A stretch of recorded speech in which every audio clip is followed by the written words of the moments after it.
Hello, this is Subhash Gatade. Welcome you all to the 33rd lecture in the Democracy Dialogue series. Our guest this evening is Professor Sukhdeo Thorat. Professor Sukhdeo Thorat is Professor Emeritus at Department of School of Social Science, Jawaharlal Nehru University. He is former chairman of UGC, also former chairman of ICSSR. He is founder of Institute of Dalit Studies, and he has written many books. I will just read out some of the list of those books. Some of the books: Ambedkar on Social Inclusion, Exclusion and Inclusive Policy, Dalits in India, Social and Economic Profile, Ambedkar in Retrospect, Essays in Economics, Society and Politics, Social Science Research in India, Politics of Representation, Untouchability in Rural India. It was co-edited with Professor Ganesham Shah, Professor Satish Deshpande, and Harsh Mandan. Caste, Race, and Discrimination.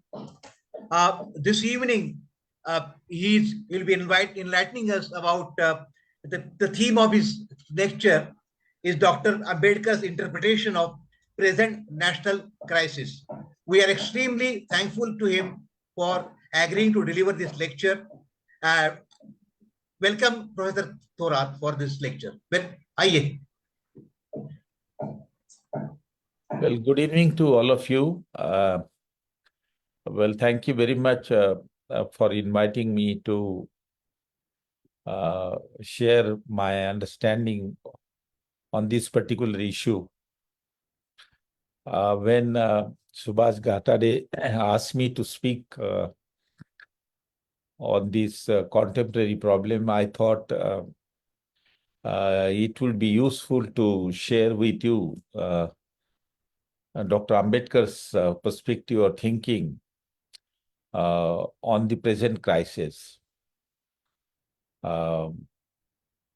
Because Dr. Ambedkar's one of the important characteristics of his writing is that his methodology is not only to understand the issue, find out the reason or causes of the issue, but also propose the remedies. But there is a fourth feature of his writing, that is that he visualized the future. If certain conditions are not met, what will happen in the future? In this context, he has expressed his view on the likely occurrence of the kind of the crisis that we are facing. Therefore, I thought that I should share with you, however incomplete is my understanding about the issue, because this writing of his is basically fall in the domain of religion, history, and politics and constitution. I am an economist, but I am trying to understand his view on different topics. Today, therefore, I'll share with you, as it is shown on the PPT, Dr. Ambedkar's interpretation of the present crisis of the constitutional idea of nation. I have changed a little bit. Crisis of constitutional idea of nation that we have. The idea of nation that we have is embedded in the Indian constitutions, and how that idea is under danger or under crisis. That is what I thought I should share with you. The crisis involved, as I said, that the crisis is that of erosion of the constitutional governing principle of our nation. The principle of governing principle of our constitutions are laid down in the constitution, in preamble, and particularly in preamble.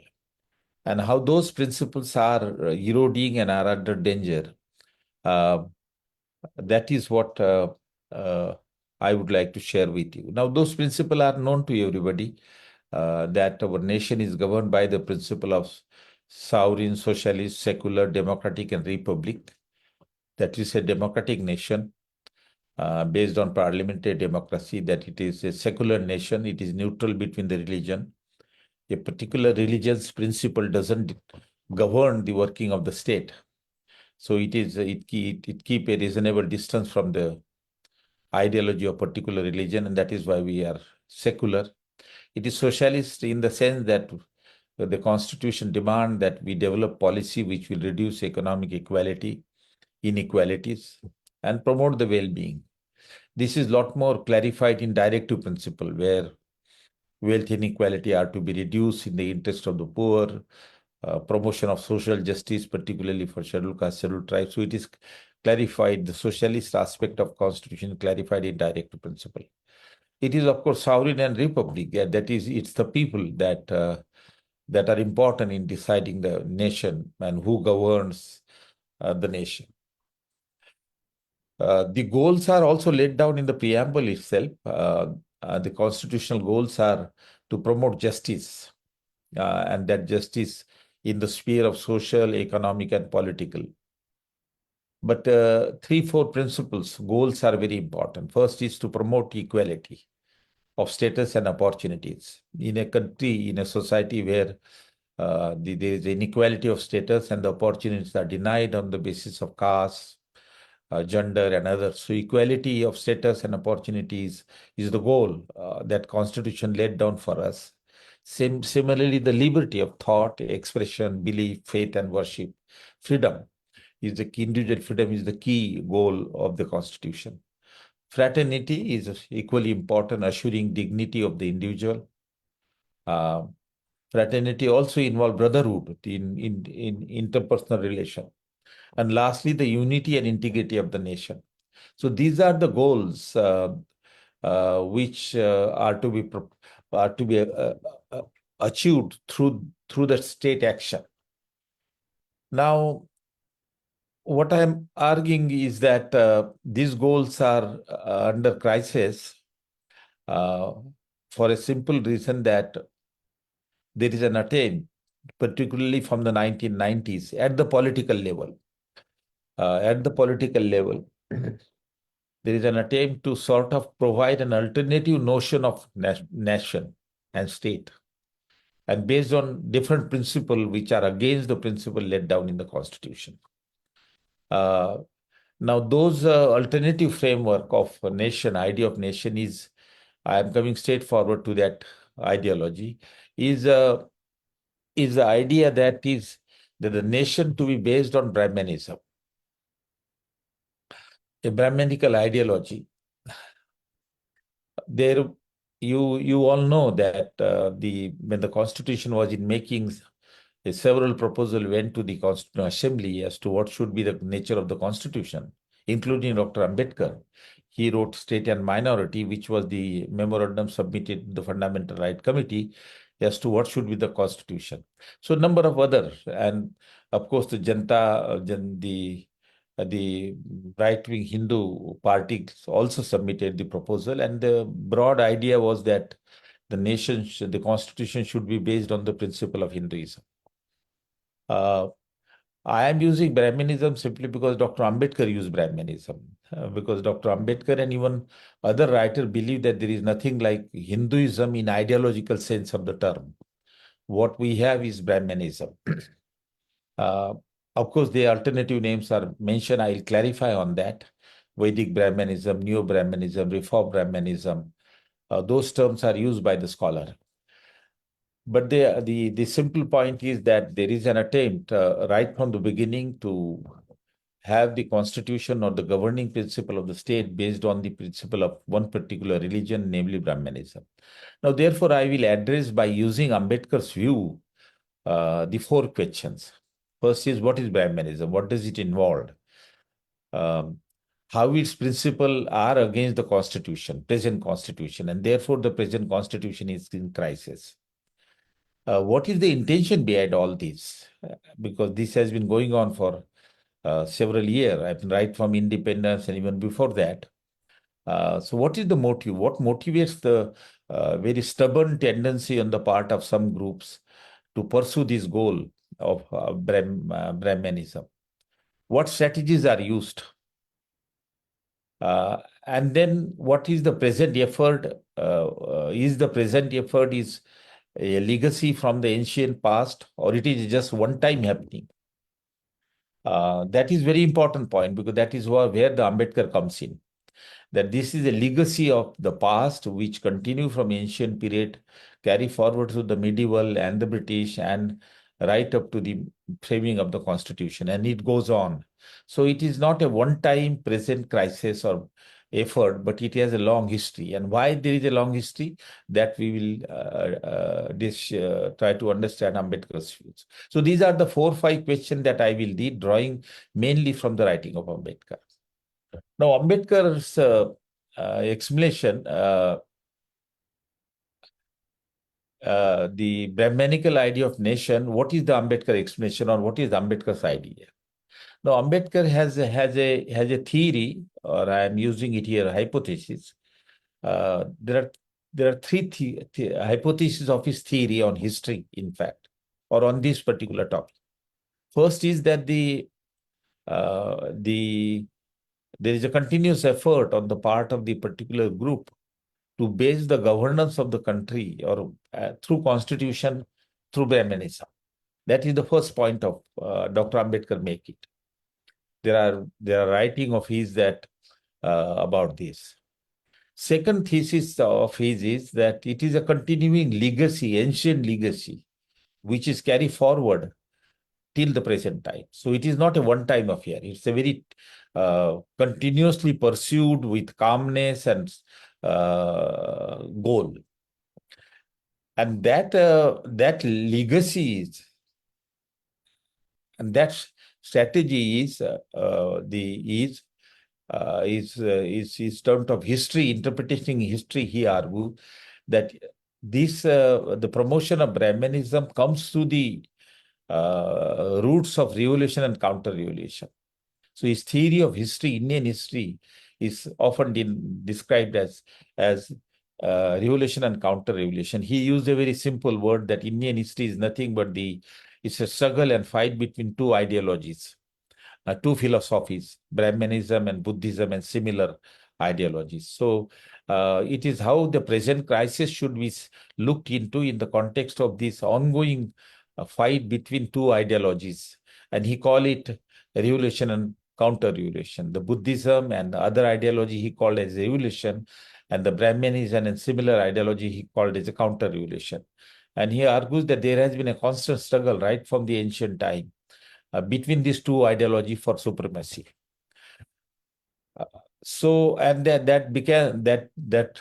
is from ancient India around BC 1050, where the time which is ascribed to Rig Veda.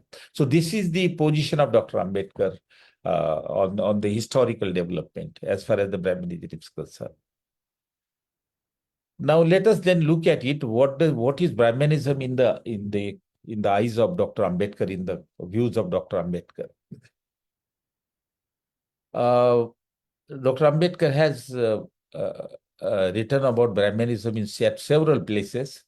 So one can get an idea about how did he define Brahmanism. There is a very interesting article in one of his newspaper, the Muknaik, that he had started, that he raised the question, what is the religion of Hindu society?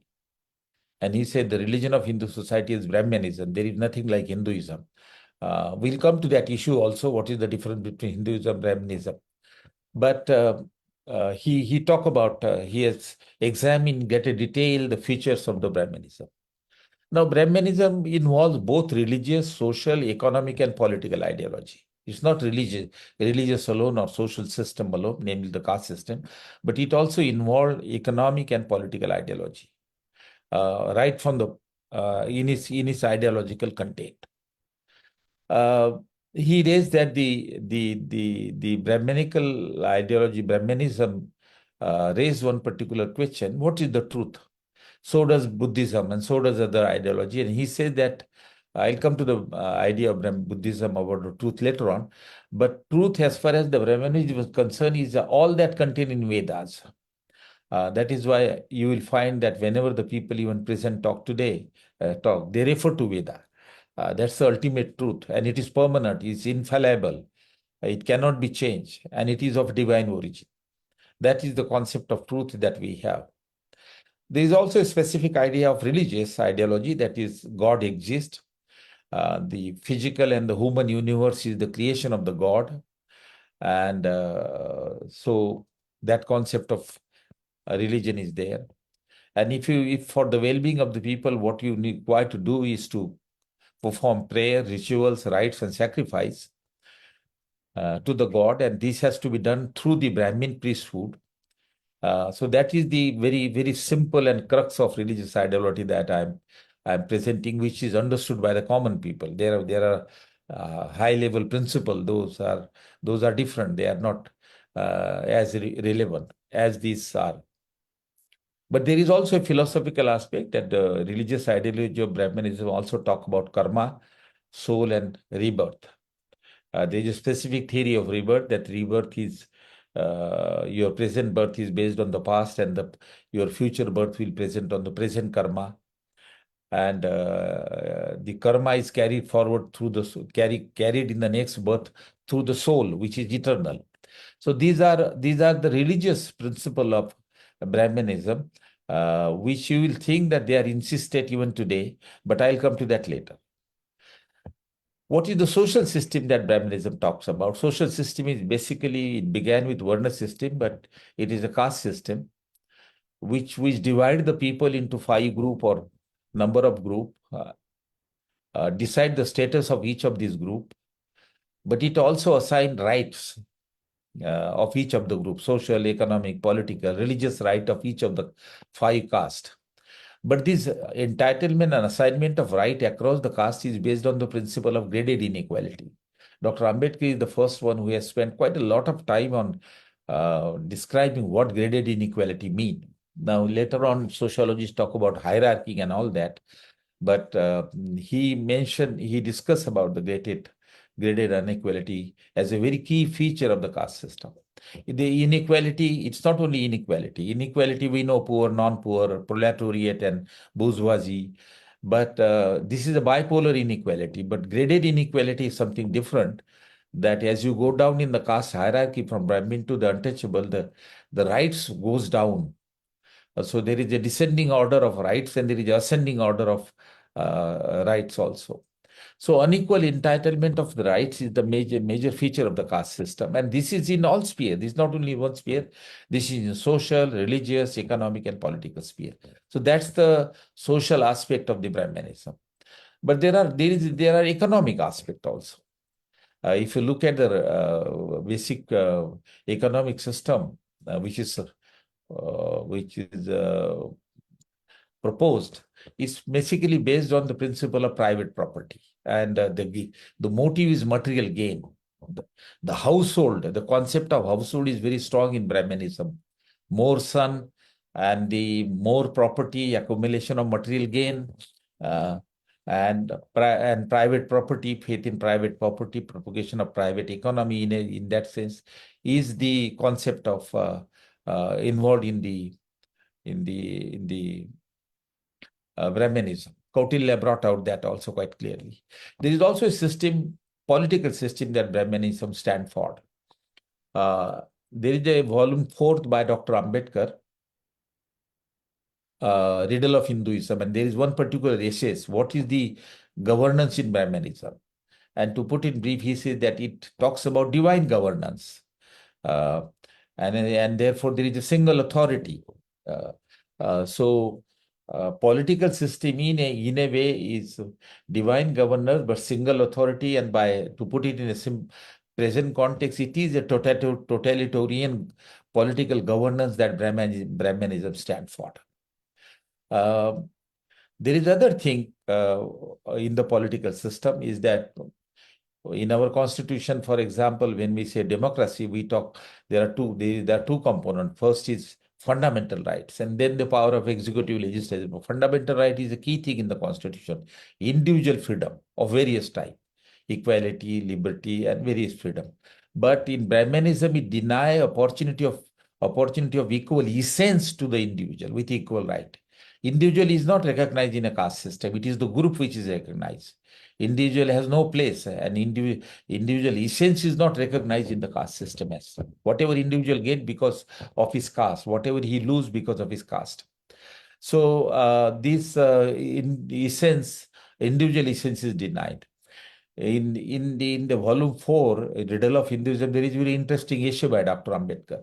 I am drawing only from Dr. Ambedkar. And he discussed the theory of Brahma, not Brahmin, theory of Brahma. And he says that the theory of Brahma tells us that all creation of Brahma indicate that all possess equal essence. So Dr. Ambedkar says that if the theory of Burma would have been implemented in a right spirit, in a democratic space and context, it would mean that everybody has equal essence, equal right, and equal entitlement. But that was not, because the Brahminism has a different purpose. Brahminism is based on inequality and privileges for some and disabilities for other. Therefore, this was denied. This was replaced by unequally individual essence and caste and Varna system, unequal rights. So that essay is very, very interesting, which means also that it does not mean that some of the Brahmanical principle did not have involved individual freedom and right. It came on in some spaces, but it was not accepted. It was not entertained. The major emphasis was on inequality and group right and not individual right. He has also, in the same essay and elsewhere, he talked about the political. I am spending more time on political, capturing Dr. Ambedkar's views. That is, I have discussed political system, whether it is a single governance, divine governance with a single authority, denial of equal individual essence and individual liberty, uniqueness of individual, and not using the theory of Brahma, which talks about that everybody is created by Brahma, so everybody is equal before him, so everybody is an equal essence, but it was not accepted by the Brahmanical scholarship. And then there is other point that Dr. Ambedkar mentioned, is that because by accepting caste and Varna system, by not accepting individual right and accepting group right, which are unequal, in the political sphere, the Brahmanism gives the communal base to the democracy and not a secular base or base of some individual base ideology, secular ideology. It results into a communal democracy, as it were. In fact, there is a separate memorandum of Dr. Ambedkar. I do not know whether some of you may be aware, and that is very important. And that is communal deadlock and way to solve it. There he dealt with the communal foundation of the democracy in India. That if we accept the democracy in India, political democracy of British type, it will not be a political democracy, it will be a communal democracy. I am spending a little bit of time on that, the British system he examined in that in communal deadlock and way to solve it, and also repeat it in state and minority. Then in terms of remedies, that the British parliamentary system or British concept of majority is that any political party which get a majority will hold the power, and the political power is acquired by political party based on the policies and ideology. And as soon as the policy changes or government doesn't perform properly, government is changed next 5 years. As against this, Dr. Ambedkar says that communal democracy or communal majority is a permanent and fixed, because it is based on the communal electorate, religion, caste, and religion and caste by and large remain fixed. irrespective of the policies, irrespective of character of the persons, you hold the person of your own caste, you hold the person of your religion. You may make a difference between the person, good or bad, but basically your priority is to elect the person of your caste or religion. So Ambedkar says that if the British type of system, political majority is accepted, it will acquire a communal character. And therefore, he gave an alternative. I don't have a time, we can take it in discussion. So this is one of the feature of the Brahmanism then, which we see today very, very clearly. Giving the religious base to democracy is the major agenda even today. I'm not spending on that present situation now. I'll spend later on. But he, similar to the theory of Brahma, he also found that in Brahmanism, during the time of evolution of Vaidism and Brahmanical ideology, there were tribes, different types, separate from each other, but each one has their equal right.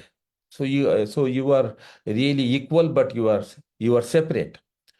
But when they were brought together in the concept of nation, uh, there were two alternatives to the Brahmanical thinker. One is to bring them together on a common principle. There is equal right to all, equality, equal citizenship, or whatever, and form the nation. But Brahminic scholar did not do that. They brought them together but divided them into caste and varna. So again, the opportunity was there, but this opportunity was lost on purpose. So you can see that the nation was given for a political governance was given a communal base and not a secular base. These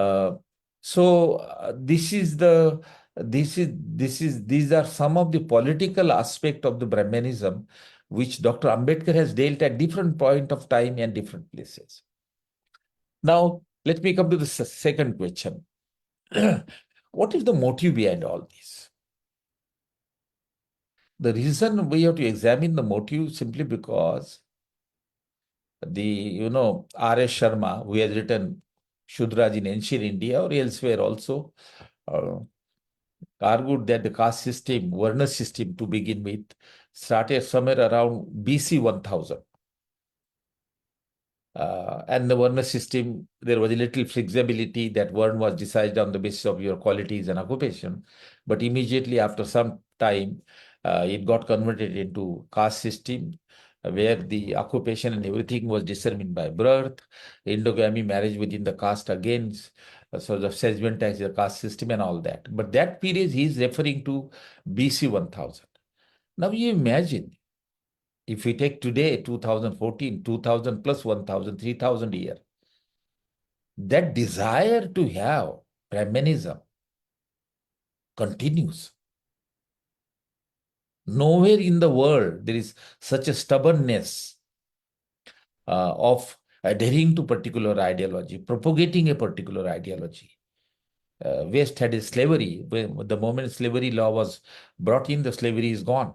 Racial discrimination is there, but you don't find the traces of slavery.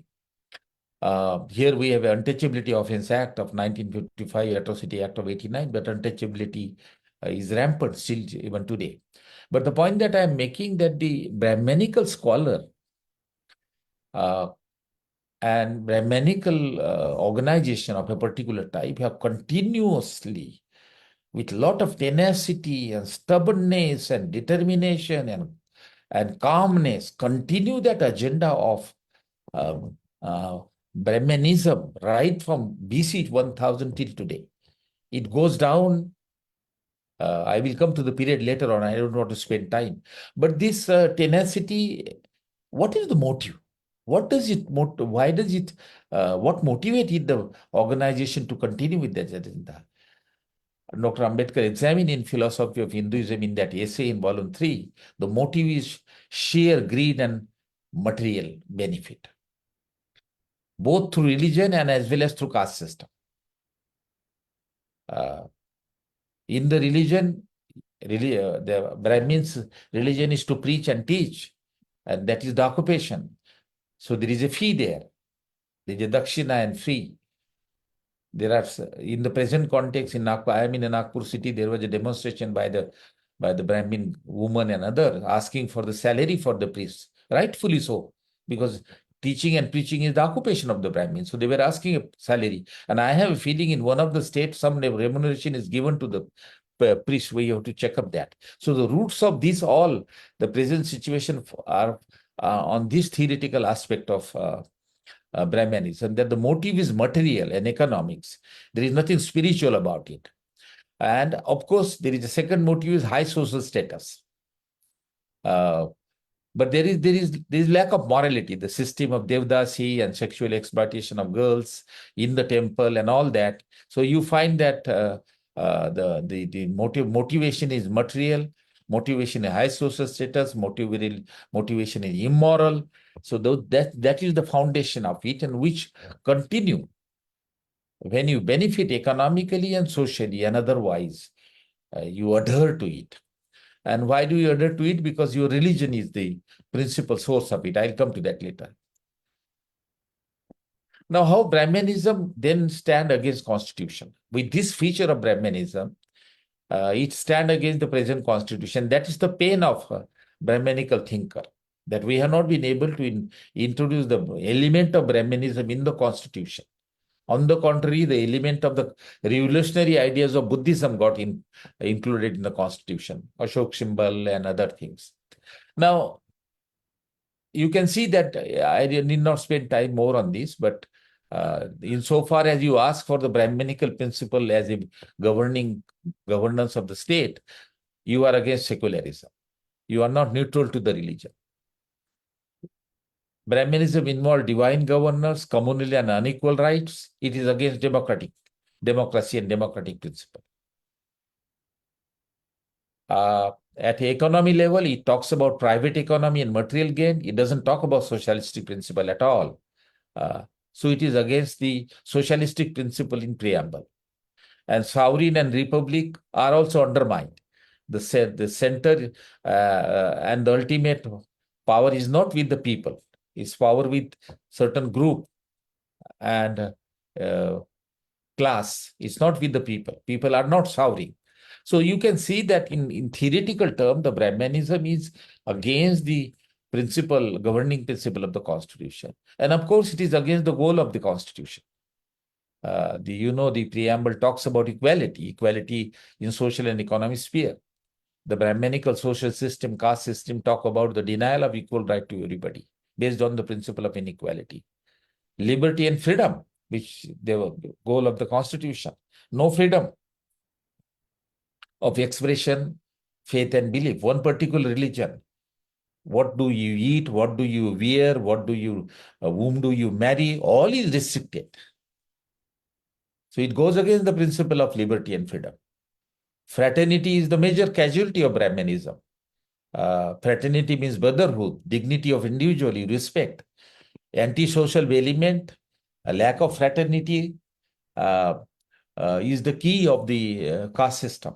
Untouchable suffers very heavily from them. Untouchable are considered to be impure and polluting. Therefore, the hatred, contempt, humiliation is the regular practice of the day. So you can see that the principle of Brahmanism are against the principle of dignity, fraternity, but also unity. You can see that the Brahmanism doesn't promote national unity. It being divided on several counts. Federalism is under under threat.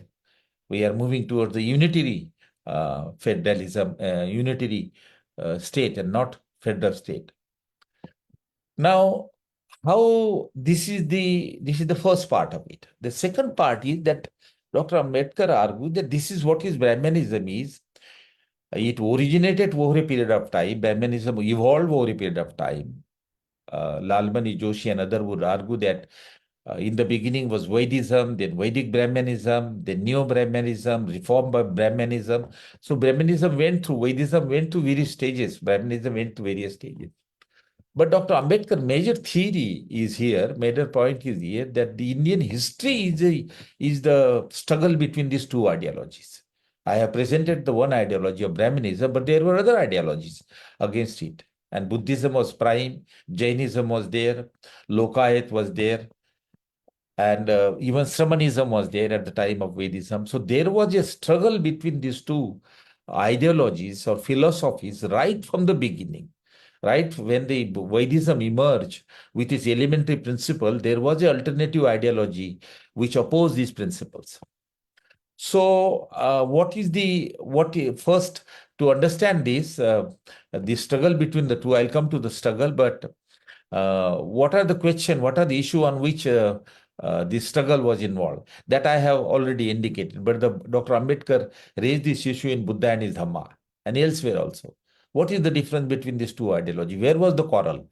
He says that one of the point of quarrel was what is truth, and he said that Buddhism and others talks about the truth can be considered if it's logical and if you experience it through senses. You really experience it through your own personal senses as well as you experience in your life, and that is the truth. And then there is a cause and effect theory which is given by Buddha, pratitya samutpad, that everything that happens has a cause. And so there is a scientific explanation. Then you go on finding out the cause. So that is the truth. Truth, something which you experience, which you sense, is the truth. But in Brahmanism, no, it is of the divine origin. It is fixed. What is contained in Veda is the ultimate truth. No questioning, it's infallible. So you can see the struggle and differences between the two ideologies right from the beginning. I'll come to the period later on. Second aspect is, of course, Buddhism and other ideologies talk about equality, individual right. Brahmanic social system talk about inequality. I have explained it. Motive, I have mentioned earlier already that the motive in Brahmanism is economic and high social status. One of the philosophers says that Brahmanism is based on greed. If you read Manusmriti, I have, my one book has come now very recently, the scheduled caste and labor market based on caste and discrimination. For the first time, I have a chapter, those who are interested, economic theories of caste system. And I have then read the Manusmriti, and one is not only amused, but one is shocked the way the verses are given. In fact, the philosophy of Hindu, the volume 3, essential feature of Hindu social order, unique feature of Hindu social order, unique feature of Hindu social order, which comes from the Manusmriti, is that everything in the world is the property of the Brahmin. And all castes should serve for the Brahmin. Shudra should serve for the Brahmin. The welfare of the Shudra lies in the welfare of the Brahmin. And if they don't serve the Brahmin, then they can't achieve the aim in their life. So the greed and the motive is share material and benefit. As against this, there is an ideology. I will come to that later. Shamanism at the time of Vaidism, Lalmani Joshi and others brings out is that ideology talks about detachment. The concept of Muni came. They are detached from the family, go to the mountain, go to the forest, sacrifice. There is no greed, there is no material gain. They talk about welfare of the society, but the principle is the detachment, ascetic life. The goal is Bahujan Hitaya in Buddhism. That is the famous word, Bahujan Hitaya. Mayavati converted into a Sarvajan Hitaya, which was not a good idea, but Bahujan Hitaya is the slogan of Buddhism, and Brahminism itself, and only high caste Hitaya. So that's the conflict, real conflict between two ideologies. Buddhism, there is a principle of socialism, that the Buddhist Sangha are not supposed to have right to property. They should not own property. They survive on other simple clothing. They stay together. So, in the lecture by Dr. Ambedkar in Kathmandu, when he compared Marxism and Buddhism, he said that there is a similarity between the two, that both talk about the economic exploitation. Buddha talk about dukkha, but it only include the economic exploitation. Marx talk about exploitation. Both talks that the private property is the source of exploitation. And therefore, both suggested socialist economy based on common ownership of means of production. So you can see that the Buddhism talks about socialistic economy in an indirect way. Marx was not there, but you can see how foresighted what Buddha. And as against this, the Brahmanism talks about ownership of private property, private ownership of everything. Then the other point of struggle between the two is, of course, democracy.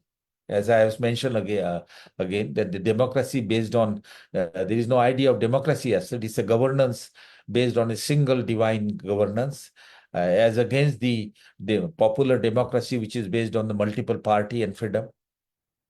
Now, this is what Ambedkar concept is, that this is a struggle between two ideologies. The motive is there. A motive is economic and high social status, and therefore they were not prepared to leave it for so long and continue with that. Now, Dr. Ambedkar also, when he talks about history of revolution and counter-revolution or history of two ideologies, he has also referred to the periodization of this history. And that's very important. The ancient period is, of course, he began with BC 1500 till BC 600. 600 is the period of Buddha. Now, this period of Vaidism, which is mentioned approximately by all, R.S. Sharma and other, BC 1500 till BC 600, is the emergence of Vaidism, Vedic religious ideology and Vedic social system. But parallel to that, there was a ideological Samanism, which I have mentioned. There were Samanas and Samanism. Now, there is a lecture by Lalmani Joshi, a very renowned religious historian. He was from Uttarakhand. He did his PhD in Gorakhpur University with Pandey, and then taught at Gurudev University, Punjab, and then spent a couple of years in Harvard and others. Very powerful writing by him. Now, he one of his lecture, Buddhism, Hinduism, and Brahmanism, he discussed the concept of Sramanism. There is not enough evidence, but Sramanism idea is brought in. So, Sramanism was a parallel ideology to early Vaidism. Now, Vaidism, religious ideology and social system, the Samanis were against that. They opposed it. They opposed the material greed of involved in the caste system. So they developed the concepts of sannyasa and muni and ascetic, non-attachment, and against the concept of household also, to a certain extent, not entirely against the concept of household, but Brahmanism is based on the concept of household and more son and material gain. That's how he defined in the early period. The Sramanism say no, household concept, household will be there, but the best way would be to have the ascetic life without property and without attachment. So you can see that early opposition of this ideology and early fight of this ideology.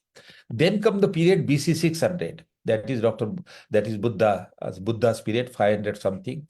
And now Buddha's period and later on Ashoka's period, he described as a revolution against Brahmanism.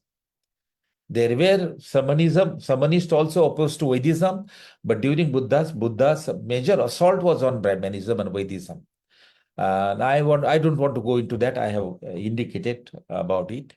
And then it was taken over by Ashoka. So the period of Buddha and Ashoka was a period of revolution in the sense that they promoted this ideology of truth, real truth, system based on economic equality, freedom, and all that. That is why Ambedkar called it a period of revolution.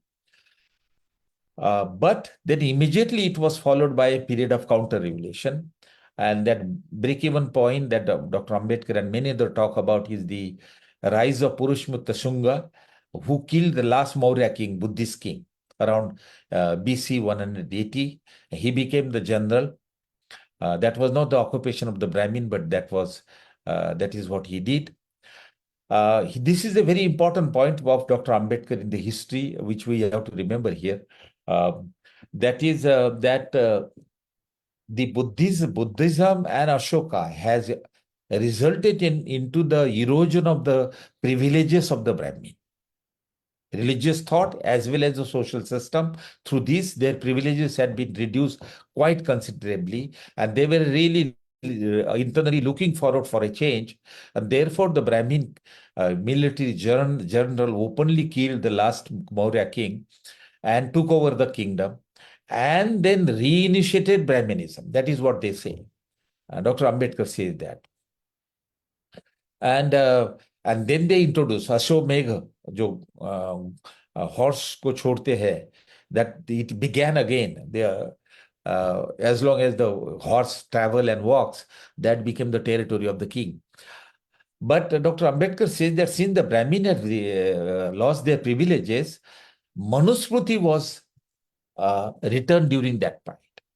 I think there are very huge, the scholar, historian with a very high scholarship, but I do not see the perspective that Dr. Ambedkar had on these historical events. Others also describe this event of Purushmita Shunga and the rise of Brahmanism, but they didn't place it in the context of revolution and counter-revolution, fight against one ideology vis-a-vis the other ideology. But Dr. Ambedkar said that Manusmriti, it is the Purushmita Shunga who sponsored the Manu to write the Manusmriti. I think the Dr. Ambedkar identified his name. What was his name? Bharadwaj.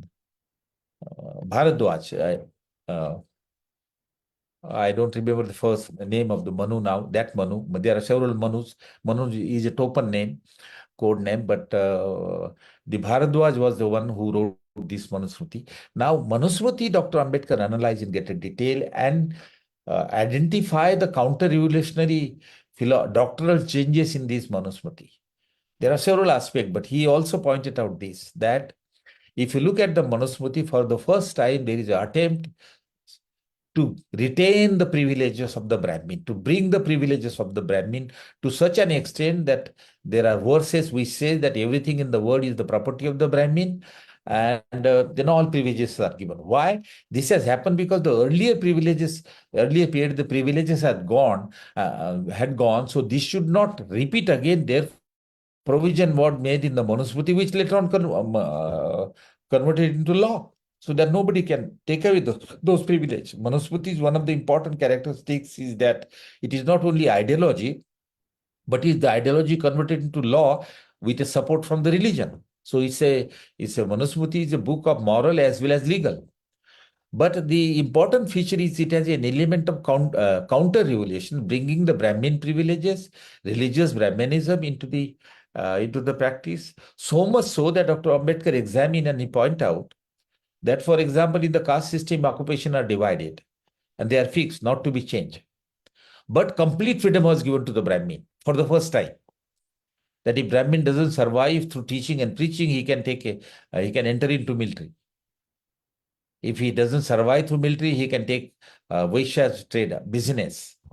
If necessary, even he can take agriculture also. Although agriculture is not considered a very pious occupation, but it can also, Brahmin can take agriculture. That is how you explain the large scale farming community of the Brahmin in Uttar Pradesh, Tripathi and others. How do you explain Brahmin being agriculturist? Because it is the Manusmriti which brings that relaxation, that you can take any occupation for your survival.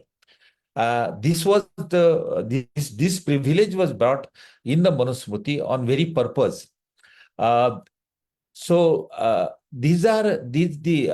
Manusmriti is a counter-revolutionary document because it brings back the privileges of the Brahmin and it brings back the religious thing also as such.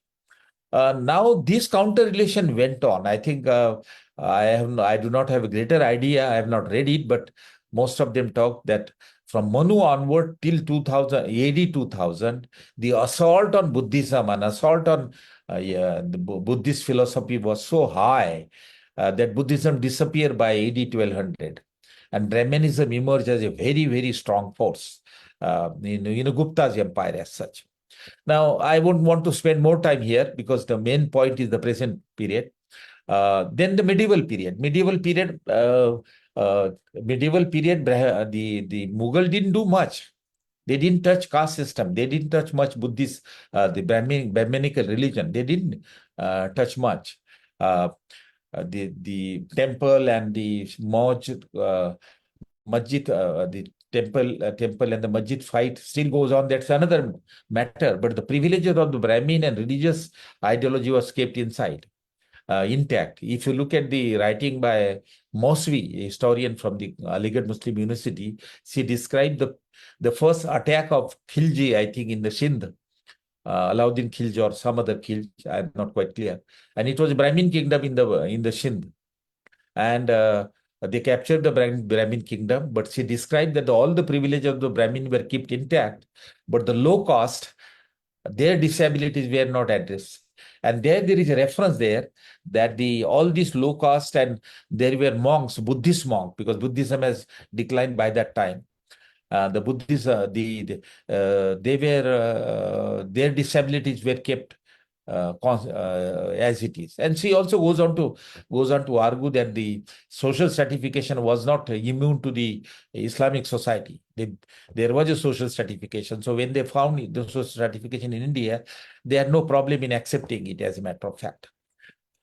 The same is the story in the British period. The British period is a period, mixed period of revolution and counter-revolution. That is the law and moral in support of equality, at the same time in support of caste system and inequality. This is a very interesting combination of this, and there is a reason for that. And if you read the book by Christopher Jawaharlal, he described the entire story of rise of Hindu Sabhas and the British effort and this struggle of Brahminism, struggle of British. Now it is a mix of revolution and counter-revolution, in the sense that the revolutionary element in the British period, East India Company, was that they wanted to bring the equality of individual right, because that was the British system. So they wanted to bring individual right. But there was immediate resistance by Raja Ram Mohan Rai and company. And the British East India Company wanted other reform also. The Raja Ram Mohan Rai and company and other, they say, okay, you can prohibit child marriage, you can open up the widow remarriage or stop the sati system, because that was also one of the area which Britishers wanted to check legally. They say, okay, you can do this, but don't touch caste system. So Britishers accept the caste system and law based on Shastras. This was the counter-revolutionary part of the British. In 1756, when the East India Company came, the first law came in 1772. And that accept that we will govern by the Hindu Shastras, including the caste, and by the Quran. So that was the counter-revolution which is maintained by the British. They didn't touch much because they were worried that Brahmin class will rise against them, and so their rule will come under difficulty. So they accept both. The caste system continued then by that law. So this caste counter-revolution, which is partly accepted by British, then continued by the Hindus.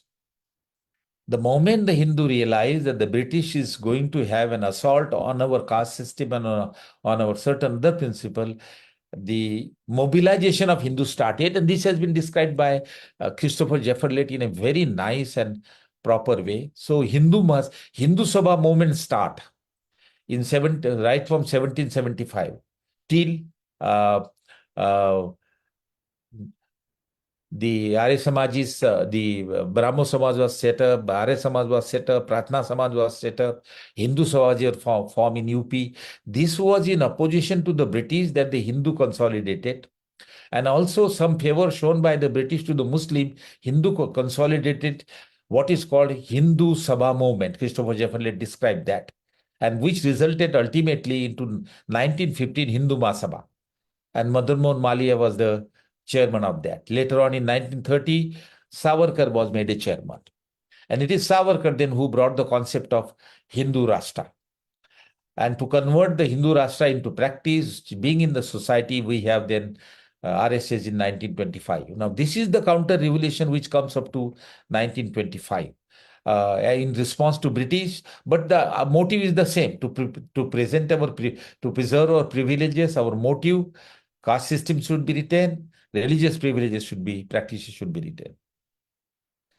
Now, let me come to now describing this story. let me come to strategies used. That is very important to describe the present period. The strategies used, I think I should be able to finish within 20 minutes or so. The strategies that were used to bring back the Brahmanism whenever it declined or retained Brahmanism. Lalmani Joshi, in one of his PhD thesis, which is published in a book, and in another book, and others also describe this strategy. There are four strategies I will bring before you, because these are the strategies which are rightly practiced now as a drawing lesson from the history by the Brahmanical thinker. First is, of course, constantly in defense of doctrinal principle. In terms of doctrine, philosophy, you oppose the alternative ideology of equality, of rational thinking, or whatever. So if you look at the literature, then you can see how constant effort have been made by Brahmanical scholar in all literature to oppose the alternative doctrine which is against them. Now, Dr. Ambedkar has a very interesting essay. Those who are interested should read volume 3. The essay is Literature of Brahmanism. The second essay is in Riddle of Hinduism. There is an appendix where he has seen that how many Hindu Shastra defend caste system. And if you look at these both, you can see that the Brahmanic, all Brahmanical literature has been developed, had emerged at each time with a purpose to retain Brahmanism, to modify it, to reform it, but maintain the core of the Brahmanism. That is the effort that have been made. In the appendix in Riddle of Hinduism, Dr. Ambedkar found he has taken every Brahmanical literature and discovered that they defend caste system. There is none which oppose caste system. He began with all the Vedas, 3 Vedas. He began with all the Manusmrutis, Manusmruti, Vishnu Smriti, Narad Smriti, all the Smritis. 18 Puranas, all Upanishads, Ramayana, Mahabharata, and Gita. And given the quotation from each of these, how they defend the caste system. So all the Brahmanical literature continue to defend their religious ideology and social ideology as and when there was emergence of opposite ideology, like British, and of course the earlier period. Then they also follow the strategy of accommodation and assimilation, very intelligent. And that is also used presently. We will come to this point later on. What is accommodation and assimilation? That the sum of the principle of Buddhism and other religion, they had won over the people, and people converted to Buddhism, left the Brahmanism. And what were those principles? Or some of them went to even Jainism, some of them went to Sikhism, some of them went to follow the Bhakti movement. So when there was a movement of people from Brahmanism to the other religion, which talks about rationality and equality and disregard caste system, in order to bring them back, Brahmanism adopted those principles and absorbed into their own religion, so that people will then see that there is no difference between the two, and some of them, they will accept Brahmanism. Now, what are those principles? I will come to that. This is the ideological thing I have mentioned earlier to you. Let us come to accommodation through assimilation, Joshi. The first thing was the concept of temple Brahmanism accept. So there was no concept of temple in Brahmanism or in Brahmanism at that time. The concept of temple started with Buddhist, Viharas, where they will have an image of Buddha and they will only remember Buddha. For remembrance of Buddha, they had this image and temple. The Brahmanism adopted the concept of temple, placed the god, but they use their own ideology, their own method. That is praying the god, performing sacrifices, rituals, and a Brahmin priest. So repeated that. Yoga comes from Buddhism, Samyak Samadhi. Arya Ashtanga principle, 8 principles, Samyak Samadhi is the first one of the. So yoga is originated in Buddhist ideology, Buddhist meditation, Arya Ashtanga. It was borrowed and absorbed as our own ideology, that people have completely forgotten that the origin of yoga is in Buddhism. Now you see yuga of yoga. Everywhere you have yoga. You go to the airport, you have yoga. You go to the literature, you have yoga. And international yoga is promoted. But never it is told that origin is Buddhism. Sannyasa, that is very important. And I would like you to understand that there is no concept of sannyasa in the Vedic Brahmanism, Brahmanism. Household is the unit of family, more son, material gain. But sannyasa was brought by Shamanism and Buddhism, and people attracted. Lakhs and lakhs of people became bhikkhu and people became their follower. So Brahmanism thought that we will have to accept sannyasa in one form or other, the way we have accepted temple, yoga, and other things. So the concept of sannyasa what in Brahmanism, but in a modified form, that after you have a marriage and children, then you can leave the house and go to the forest. So there was a marriage between this Brahmanical and the Buddhism. Uh, the concept of sannyasa was taken in a modified form, and people like it. That it's always better to go for sannyasa after you complete your all family responsibility. So many people appreciate sannyasa adopted by the Brahmins. There was no concept of muni in Brahmanism. It was they borrowed it from the Buddhist monk. Then non-violence. Brahmanism, violence was the key thing. D.N. Jha and all literature brings out that in performing ritual, cow were killed, animal were killed. So animal sacrifice and violence was open thing. But since Buddhism and Jainism brought the concept of non-violence and people got attracted towards them and converted to Buddhism, they then adopted again concept of non-violence. And then brought the symbol of cow being respected animal. No, not killing of cow, killing of only cow. It doesn't extend before the other animal, while Jainism and Buddhism was universal. So they also accept the concept of non-violence. They're non-vegetarianism. Now the concept of non-violence was taken to the extreme. That not only we not kill, but we don't eat. While Buddhists were eating meat, Buddha didn't stop eating meat. Buddha said, don't kill for your gratification. If somebody kills and give you a flesh, you eat it. So they accept the concept of non-violence to the other extreme and blame the Buddhists that Buddhists eat meat, and therefore they do not preach complete non-violence. So the principle of non-violence was taken. Now you know non-violence, what is happening with respect to cow. Moving completely from a violence ideology to the non-violence ideology to win more the people to Buddhism. That is the argument of Lalmani Joshi. He has given the example.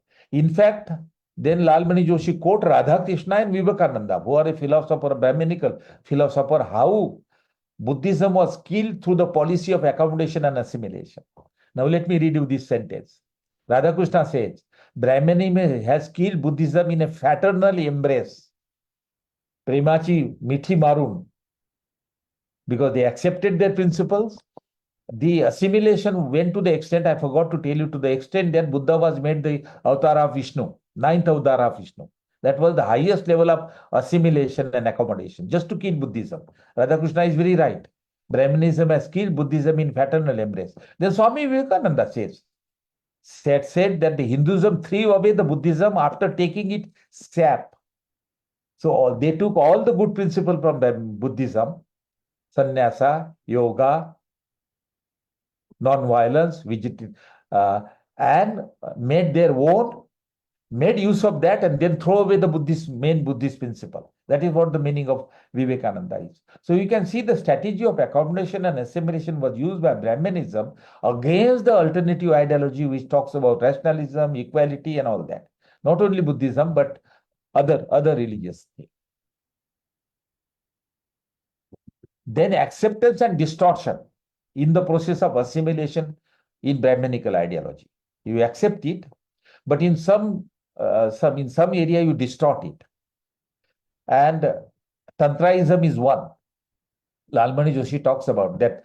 Tantraism came in Brahmanism, but it was also incorporated into Brahmanical Buddhist Sangha.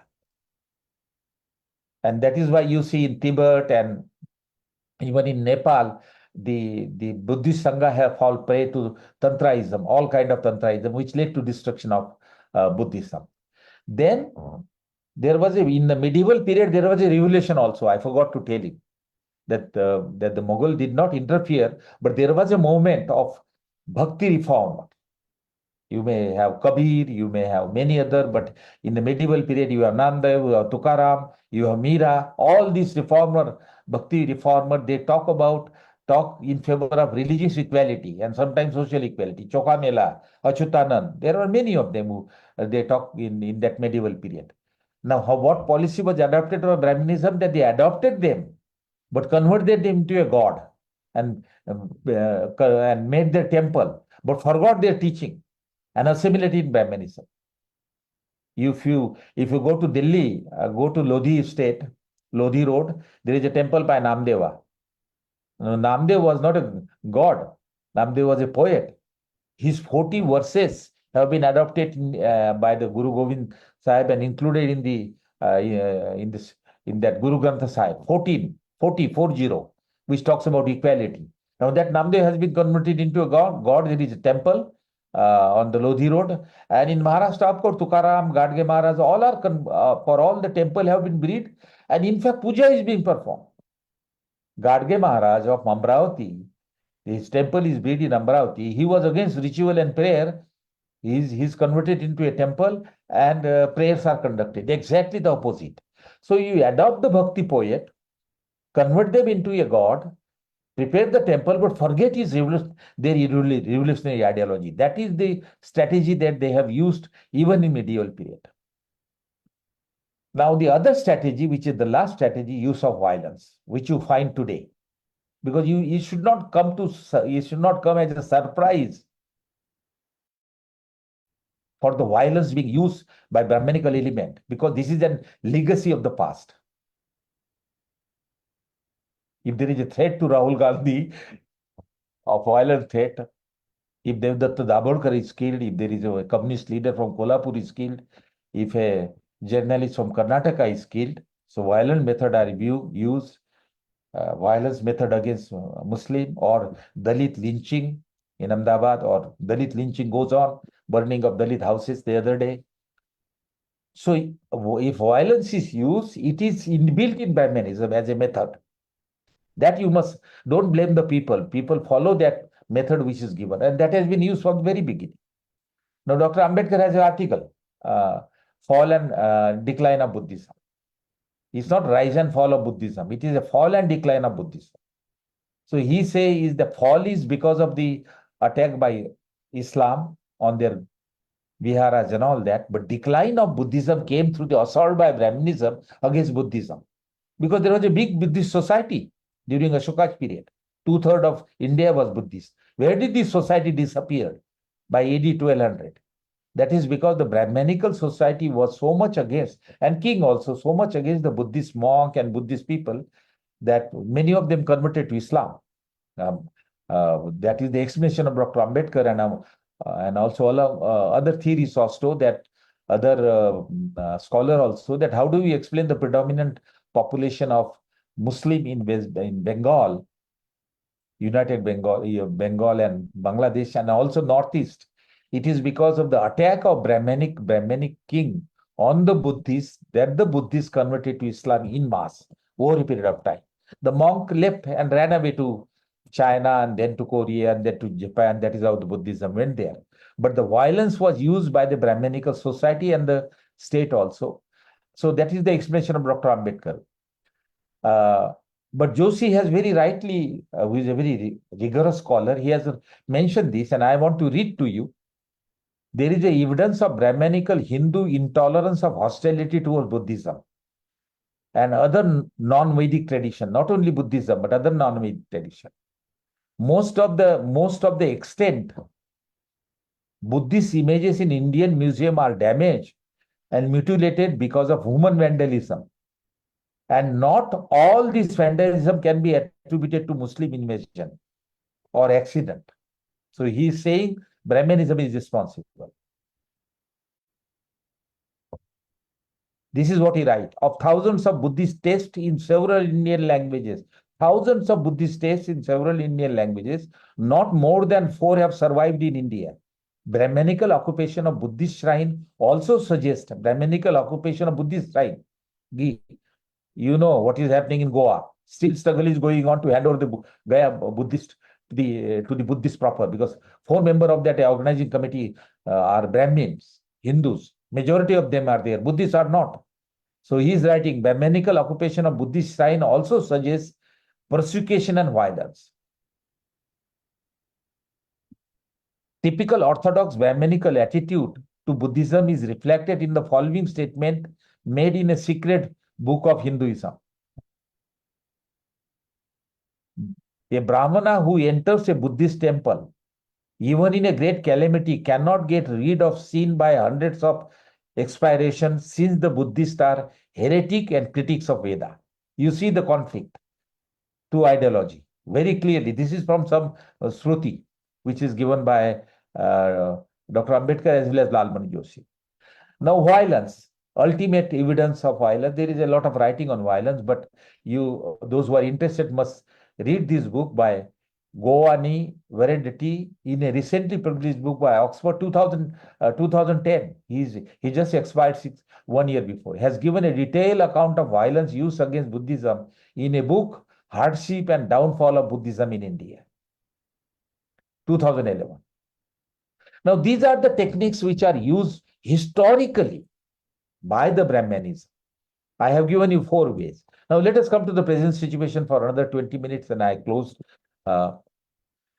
Now, I think in the present, which started in 19th and goes on after 2014, there is a long history of 1925 and all that, but I am talking of a history.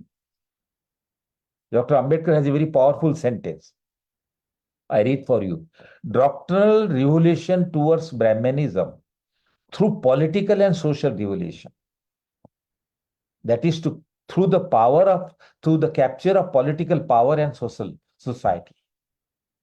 Goal is doctrinal, to bring Brahmanism, but through political power, which happened in Germany also. I'll come to Germany later. So the present counter-revolution is capture the political power and bring Brahmanism and related ideologies. Because they thought constitution is a revolution, which is against Brahmanism. Evidence, there is evidence. Many of them say that there is no Hinduism in the constitution. So effort to change through counter action were made once you get the political power. Now, as soon as for the first time in 1990, Atal Bihari Vajpayee come to the power, for the first time he set up a committee to review the constitution. Has any Congress or non-Congress government set up a committee to review the constitution? No. It's only Atal Bihari Vajpayee. As soon as the BJP government came, Janata government at the time, committee was set up. Now, of course, 2014 is a different story. Now, the present counter-revolution and rise of Brahmanism is against the principle of constitution. Secularism dropped in when the constitution copy was printed, when in the new building, the secularism was dropped, secularism and socialism. The constitution was printed without, in a preamble, socialism and secularism was not included. And defense by the BJP was, what was the defense? That no, this came through amendment. This is not original. So you can see that how in present, it is against the principle of secularism. Democracy, of course, based on majority, Hindu majority. Now we have to explain why presidential form of government is argued for, why one country and one election is argued for. The committee has submitted the report and cabinet has accepted. What is the purpose of one country, one election? It is not to save expenditure. It may be explanation. The purpose is, in my view, is that if you have one election, you can play the card of religion very easily. Frequently, you cannot play it in every state election, every parliamentary election. But once you have an election for a president, you can consolidate Hindu. And if you have a presidential form of government, it became a lot more easy. So you can see how democracy is being modified in order to suit to the requirement of the communal majority or the Hindu-based majority. Socialism, the march toward privatization has no limit after 2014. Public sector have been privatized. Education has been privatized. Health services has been privatized. You name a sector which has not been privatized. Employment has been on a contractual basis. It also started with Congress. Then equality, concept of being inequality distorted. They don't talk about equality. They talk about samarasta. If you go to the Ambedkar International Foundation in Delhi, which is near the Shastri Bhavan, National Archive, and you go to inside and there is a lecture hall. On that lecture hall, it is mentioned samarasta. What is samarasta? That there are different way of achieving the target. So caste system is one of them, but not openly coming in favor of equality. Liberty, I need not explain, hundreds of restrictions on various aspects of life of people, marriages, and food, dresses, not example, hundreds of examples. Fraternity, you know, the kind of antisocial attitude has been developed against Dalit, against minorities. National integrity, you know how we are increasingly divided now instead of united. So this is all in the historical context. It became easy for us to understand if we appreciate the concept of Dr. Ambedkar. Now, to bring that into practice, it has been brought into practice, but one of the strategy used is capture the institution. Capture executive, capture judiciary, capture education institution. Go for a change of curriculum. Teach Brahmanism and Gita, Manusmriti. Article 28 of the Constitution tells that Subhas Gatade has written on that. He attended that seminar I organized. Article 28 said that no teaching of single religion. You can have a research and study of religion. You can have a department of religious philosophy, but you can't teach one religion. What is being done today? In Maharashtra, 11 and 12 standard, the chapter 11th of Gita will be taught. Indira Gandhi National Open University has introduced a bachelor course on Gita, 4-year. In Madhya Pradesh, Subhas Gatade has mentioned that how the Gita and other thing being taught. In fact, 40 books written by RSS and the RSS supporter are introduced in the curriculum. So according to the period, you change. You change your strategies accordingly, but the motive is to keep the Brahmanical alive. You look at the national education policy. I have written quite a lot on that. If you look at the national education policy, the purpose is to stop the flow of this mass education. Education is our our area. Higher education is particularly our domain. How come the OBC, ST, and tribal coming up? So very indirect evidence is there in the new education policy to check the flow of massification of education. Use of violence, which I have described you in the ancient and the medieval period, you find it today here. So need not to be surprised. Muslim, Christian, Dalit. Otherwise, even Brahmin, those who oppose Brahmanism, Brahmin opposing Brahmanism are also subject to violence. There was a Tadaborkar, and there are several others. Then there is a same policy of assimilation is being used. There is a book on Ambedkar and Hegdewar on democracy, how their views are similar. Buddha is also repeatedly being mentioned as the avatar of Vishnu recently several times. Win over OBC and Dalit, new strategy. Because a small section of the Brahmin cannot get a political power, win over OBC and Dalit.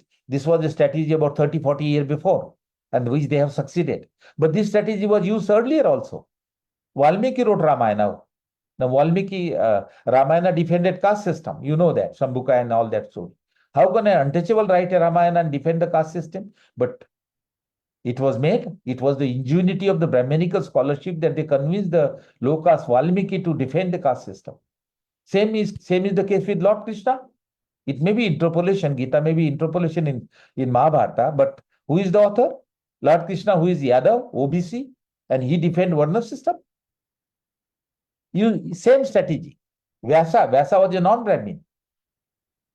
So you could, if now OBC and Dalit support a political ideology of Brahmanism, a ideology of which they are a victim, it is the greatest ingenuity of the Brahmin scholarship that they can befool They can hypnotize the OBCs and the Dalits. Because it was also done in the past. You have this example. That is the strategy which is used. Then I just want to share with you that there are scholars who are writing that the present regime and 2014 or earlier also, RSS and all that, they have adopted a German model of fascism. I think there is a limitation to that. What they have accepted of German is the method and mechanism. Method and mechanism, not ideology. We know that the Nazist philosophy, the Hitler's regime, fascism, is based on Nazist ideology. But where does the Nazi got his ideology of Superman and super race? Nazist philosophy is based on Manusmriti. He draws from Manusmriti.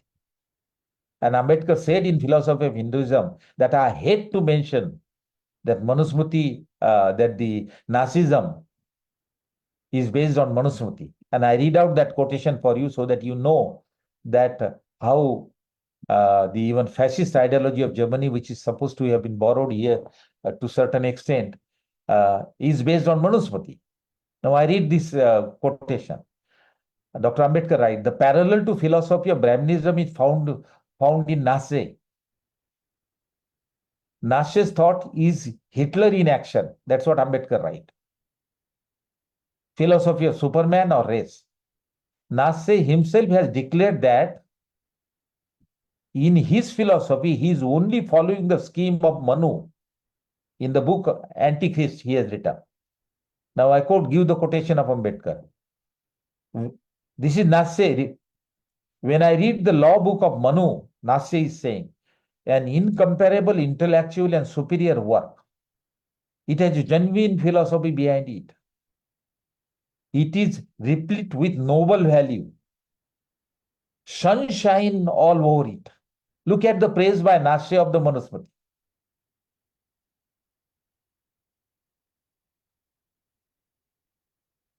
Sunshine over the Manu. And Manu engaged in profound philosophy to serve the interests of a class. That's what he has said. To serve the interests of a class, Brahmin class. Again, Ambedkar goes. Brahmanism is the philosophy. This is Ambedkar's interpretation. Brahmanism is the philosophy of Superman to preserve and give special right. God of God. Everything in the world is the property of the Brahmin. It is being done on the name of Hinduism and under the garb of Hinduism. I'll come to that concept of Hinduism also. Now, you can see that the Nietzsche draw the philosophy from Manu and develop fascism, Nazism and fascism, which Hitler put into practice. So you could see the similarity in ideology, but what they have accepted is the method. There are all kind of method. I don't want to share with you that the Drace and Lathi is another thing. Now, the one point that we have to finish it, and I'll finish it here, that what is being done is on the name of Hinduism. Nowhere Brahmanism is mentioned. Ambedkar has an essay in Manusmriti, in Muknayak and his paper, that what is the religion of Hindu society, and he says Brahmanism. But then we have to understand, if Hinduism is used, but indirectly on the name of Hinduism, Brahmanism is proposed. So what is Hinduism? What is Brahmanism? What is Buddhism? So Lalmani Joshi observed, and I just want to read for you. What in modern time is called Hinduism is in fact the sum total of the entire religious tradition of India. That include Brahmanism also, which have retained their individual existence despite mutual contact. So that include Buddhism, Sikhism, Jainism and Brahmanism also. That is what Hinduism is being conceived of. Again, at another place he writes, in the later day India, the Shramanic culture and Buddhism were assimilated by the Brahmanical culture, and the result was what is now called Hinduism. Yoga, Samkhya make the Hindu religion. So you can see that there is nothing like a Hindu religion per se, but Hinduism is an amalgamation of, an aggregation of Vedic Brahmanism, Buddhism, Sikhism, Jainism, several sects, Warkari and Bhakti movement. But when on the name of religion, using the name of religion, which is a popular culture and popular thought, what is promoted is the Brahmanism. Now,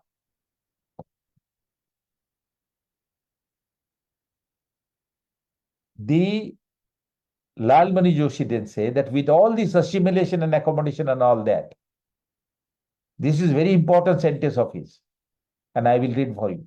In fact, Brahmanism rarely declined. It went on growing with the growth of centuries, and it retained its original Indo-Aryan character in some form or other, even when it had been redefined, refined, and transformed by non-Brahmanical doctrine like Buddhism and other and practice. He goes on to say the divinely ordained system of Varna, caste, and classes, and their dogmas, the duties, vocation, and privileges, the gospel of producing many sons, the doctrine of untouchability, the custom of Devdasi and etc. These features have been regular feature of Brahmanism right from the day of Vedic Dharma and the Mahabharata. They are present even today. It makes absolutely and abundantly clear that although you assimilate, accommodate, talk about Hinduism and all that, but what you propose is the Brahmanism. Dr. Ambedkar was right. Then he said, we are in the age of counter-revolution. In 1944, he gave a lecture in Madras, and then he said, we are in the age of counter-revolution, and what are the religious texts? Gita and Manusmriti are the sources of new or reformed Brahmanism. Not Buddhism, not Jainism, not Sikhism, not Kabir. And that is how Gita and Manusmriti is talked about. Sanatana Dharma is talked about. Now, this is I wanted to share with you. I wanted to just throw up certain points of Dr. Ambedkar, because Dr. Ambedkar was a very honest person. He was a nation builder. He was committed to the nation. He was not a hypocrite. And therefore, on all his points, now Ambedkar, why Ambedkar is remembered so often? Everybody seems to have forgotten. We remember Nehru on socialism and democracy, yes. But there are many others who have been forgotten. Dr. Ambedkar coming on the rising horizon because some of his thoughts are important, and he has predicted several things. This rise of counter-revolution, he has predicted it. 26 November 1949, our last speech of thanksgiving speech of his in the Constitutional Assembly, that I am pained and I am worried that we will not repeat what we had repeated during the British period. Friend, these are some of the things that I wanted to share with you. Thank you very much. Thank you, Professor Thorat, for a very excellent presentation on the present situation and throwing an altogether different light on the whole situation, which most of us have not been thinking about. So many thanks for this presentation and for sparing your time. I will just request my friend and comrade Dravi to initiate the discussion. Yes, so thank you so much for accepting our invitation and for this very comprehensive and very lucid talk. We are really honored to have you here. As Subhash prepares to invite other comments and questions from the audience, I usually get this opportunity to give time to Subhash to prepare his list, and also I get an opportunity to thank our speaker. While I was listening to you, it came out so clearly and so lucidly how strategic, how smart the Brahmanical ideology has been in both in attacking and in accommodating. So one sees a major part of why, in a way, millennial defeat of anti-Brahmanical revolution, one can see who the adversary is and how smart the adversary is. But if from the revolution side, we only count the strength of the adversary, smartness of the adversary, then it seems to me that, it will not, what is the point of complaining against the adversary? Adversary is going to use everything against their adversaries. So what do you think have been the reasons for defeat from the side of anti-Brahminical revolutionary side? What could have been done differently, or what have been deeper historical reasons why the in the long fight, in the millennial fight, Brahminical ideology could not be defeated, and that threatens our presence too, our present time. That's a big threat in our present time too. So what could have been done differently from the other side? Why was the other side defeated? What could it have done differently?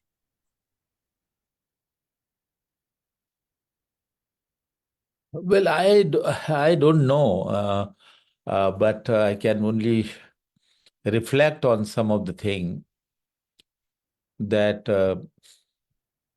we can examine how the Vedism and Brahmanism has expanded till BC 600, and then the Buddha appeared on the scene in 557 or so, and then Buddhism, spread of Buddhism was followed by Ashoka, and then it is said that the large part of India was Buddhist. It went to Sri Lanka and other.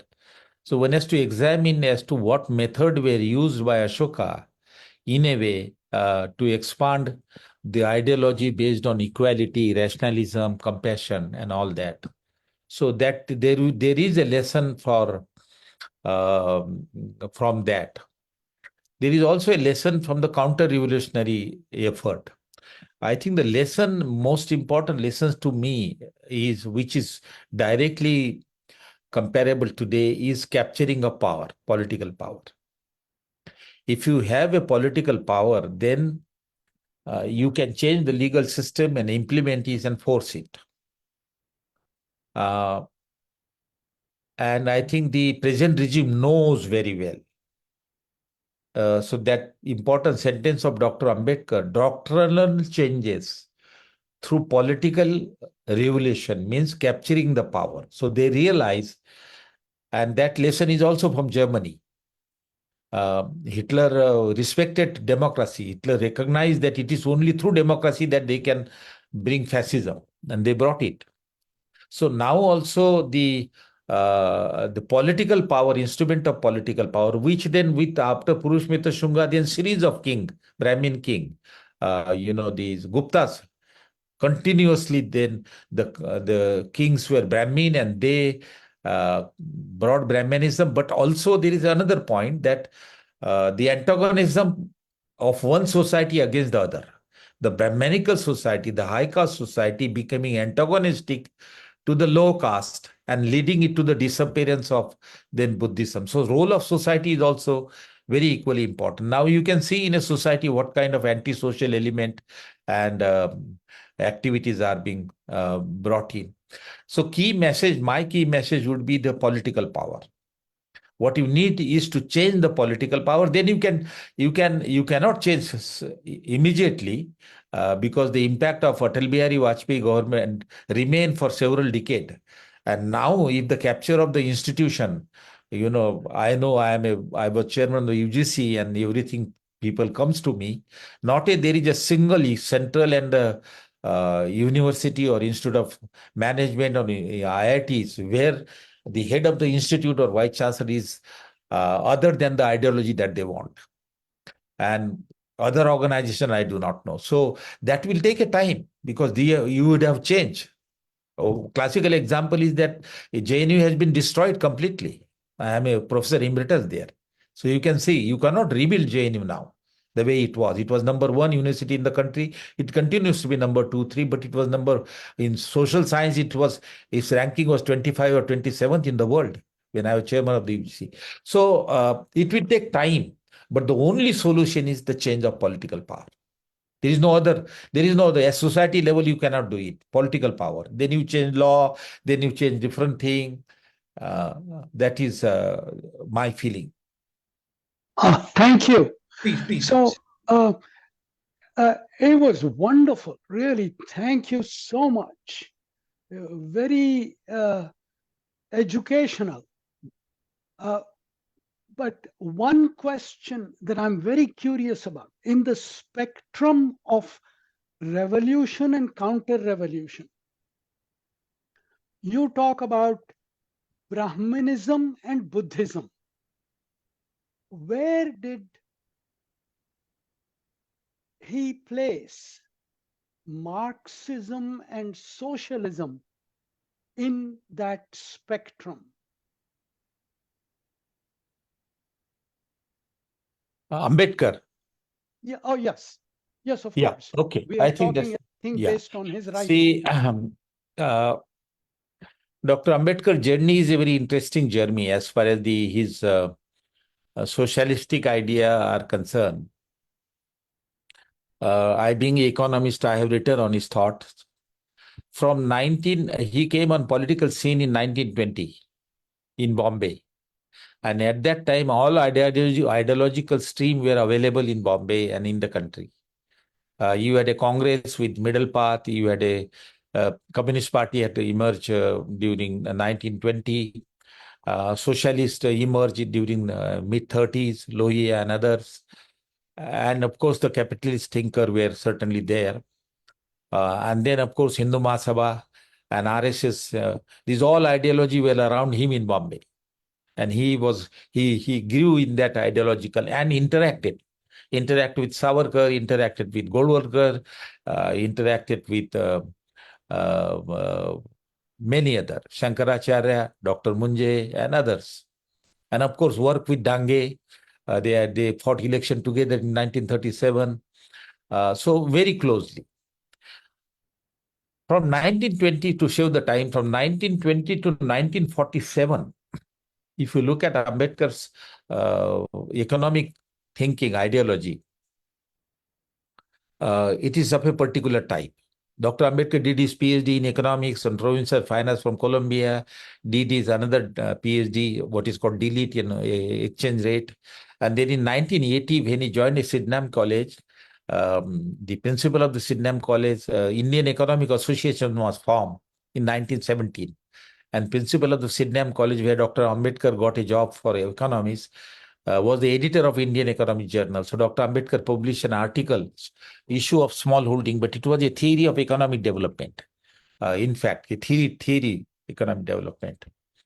And then he has three political parties: the Independent Labour Party in 1937, Scheduled Caste Federation in 42, and Republican Party in 1955, converted into it. So if you take all that together, Ambedkar's ideology at that point, economic thought at that point, was interference by the state in the economy. He did not favor state being neutral and laissez-faire, you know this famous assumption in economics. So he viewed as a state which will intervene for pro-poor growth, for poor, for education, for health, and others. So in that sense, he was a economist who was not in purely in support of private economy without any state intervention. He talked about land distribution to the scheduled castes. He talked about ownership of education and health by the state and all that. But these all suggestions were made in the assuming the private economy. It is only in 1947 in state and minorities, Dr. Ambedkar accepted what is the concept of democratic socialism. Rather, he used the word state socialism with a parliamentary democracy. And he justifies why he favors socialism, but why he doesn't favor communism also. He doesn't favor communism means socialism with a single party government. But he favors socialism with a parliamentary democracy. Now, his socialism was nationalization of land and cultivation of land collectively, exactly similar to that of Russia and Israel or China. then basic and key industry in the government, insurance and education with the government. So major economy was supposed to be in the socialist sector, government sector. Only the small industry he left for the private. Now this all has to be brought through the democratic method, parliamentary method. But he knew that parliament democracy cannot bring socialism, because you have one party which supports socialism, you have another party next time which will dismantle socialism. We know in Latin America what has happened. So he's proposed a concept of what is called constitutional state socialism. He argued that the British democracy only British democracy, which we accept in the constitution, only define political structure. Constitutions are supposed to only lay down fundamental right, executive, legislature, and that's all. But no economic structure is left to the legislature. You may take some decision or you may not take the decision. And since he say that the socialism is necessary in order to assure fundamental right and of course remove exploitation, the socialism should get a permanency, and permanency can be given to socialism provided you make it a part of the constitution, a law of the constitution. So therefore he talk about the constitutional state socialism. But the Congress and everybody opposed that we cannot define economic structure. That is not the part of the constitution, British constitution. But he gave the argument that learn from the British. Don't learn their defects. Developing countries should also define economic structure, because if you don't define, then fundamental right would not get guarantee, which you guarantee in the constitution. So that is the final economic thought of Ambedkar, democratic state socialism, and he brought it from the German philosophy, not as much from UK. You know, his supervisor was Seligman, who had done PhD in Germany, and he knew German. So Ambedkar learned German language. He did 2 courses and read German philosophy. He went to Bonn to do a 3rd PhD, but he could not do that. And the democratic concept, democratic socialism, he borrowed from the Karl Marx's friend who said that we believe in socialism, but through democratic way. But there was another person, I'll get back to you, another person, German, who talk of state socialism also. He says state even if you have a kingdom or you have a king, he has to take care of many people, poor and other, bourgeoisie and others. Therefore, state tend to follow a sometime in neutral policy. So he gave a concept of state socialism. Dr. Ambedkar accepted that. Last point on socialism is his lecture in Kathmandu on Buddhism and communism. And there he brought the similarity between Buddhism and communism, that both believe that there is a dukkha or economic exploitation. Both believe that there is a economic exploitation is because of private property.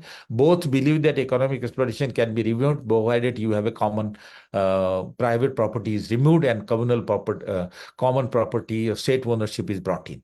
But the differences between the two, Buddha believe in persuasion and democratic method, and the Marx believe in a so-called democracy, but one party, Labour Party system.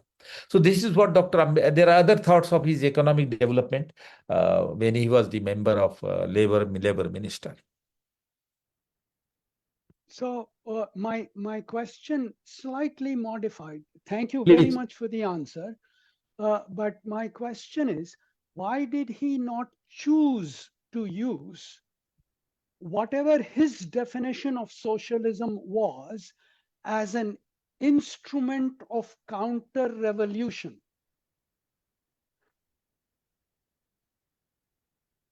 He did use.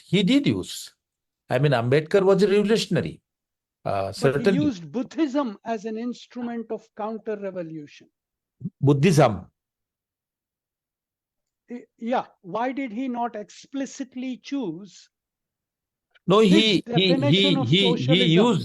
used all revolutionary method.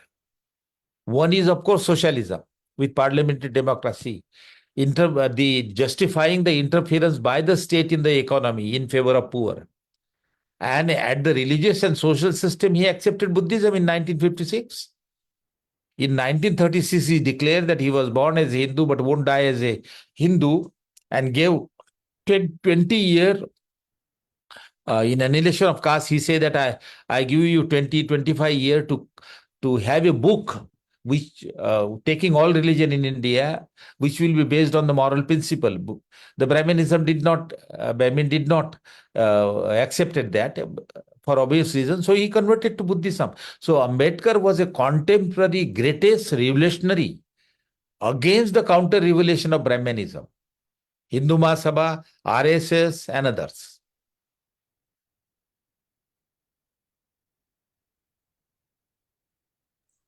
I will request Professor Josna Rege to unmute herself and share her query. Josna ji.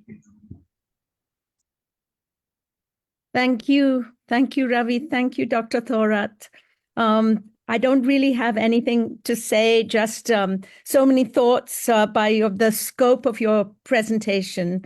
I'm just thinking in the realm of culture, popular culture right now, with social media, with thinking from the perspective of the diaspora, the Indian diaspora here in the US.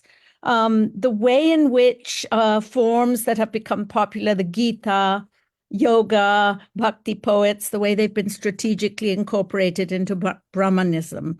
And it's becoming almost impossible to question or challenge Hindutva interpretation. Putting forward a different interpretation is seen as an attack, is smeared. People are personally smeared in social media. We all need to keep on in the cultural arena, upholding the Indian constitution as central, as dominant, and these views as counter-revolutionary, these Hindutva views. But how best to do that? I see little alternative to just keep on putting our perspectives forward and present the Hindutva perspective as a counterattack. Our perspectives as dominant, but they go on being demonized. So that's just a reflection, and I wonder if you have any thoughts, especially now with the way social media are being used to just attack, smear these ideas. Well, yes, I think this is a very important issue that you have raised. This the transformation of the society has been going on particularly after 1925, after the formation of RSS. And if you look at the first write-up and writing of Hegdewar, he says that forget about the political power, change the people. That was his motive, and he put the finger. That is how the children are, they began with the children and the youth, change their thought, change the person, and everything will follow in appropriate place. Now that is going on for last 100 years. And as a result, you have a large majority of those, even OBC and Dalit, who are victim of Brahmanism, who believe in that. So now to change those people is very, very difficult. And that has reflected in the capturing of political power. And then all other instrument of society, media, you take anything, you take media, you take newspaper, you take classical music, all classical music in Maharashtra, we are very famous for. Only the religion is taught through classical music. So it's a very comprehensive and a very strong counter-revolutionary movement. It is very difficult to face it. And you have mentioned about diaspora. International Hindu Organization in US, caste system has emerged, caste discrimination has emerged in educational institution, very, very strong. There is a money, there is a political power. So it's very, very challenging task. But I am hopeful in the sense because the last election has showed that among the Hindus, irrespective of the influence of Brahmanism or caste system, there is a sense of right and wrong in them. They understand what is wrong, what is right. Notwithstanding being high caste or low caste, but they understand it, and that is how the political power, I think, if Naidu and Satish Kumar do withdraw, you will have alternative government. And that speaks of the Hindu mind, and that speaks on the Hindu morality. So I think there is also a hope.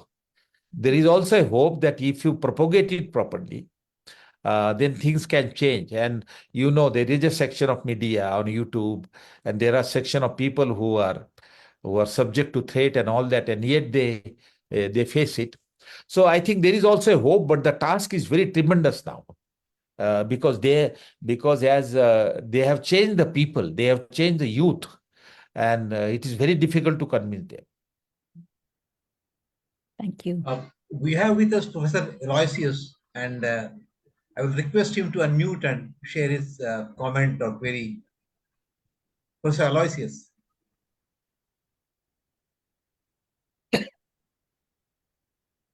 Yeah.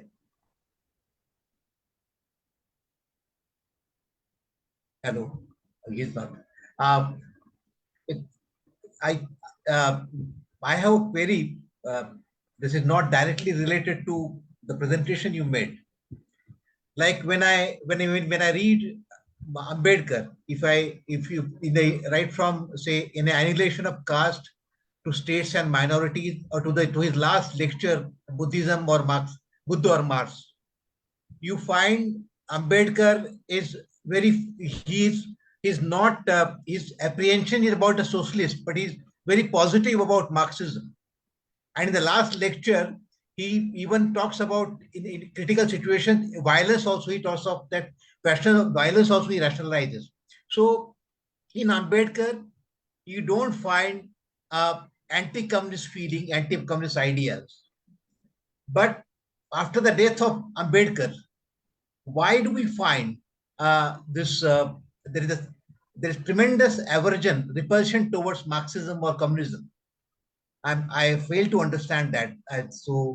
Or secondly, the radical thought he shared with us, why the Dalits and the OBCs are joining the Hindutva movement. A section of them have become carriers of the Hindutva ideology. So these two queries are there, if you please.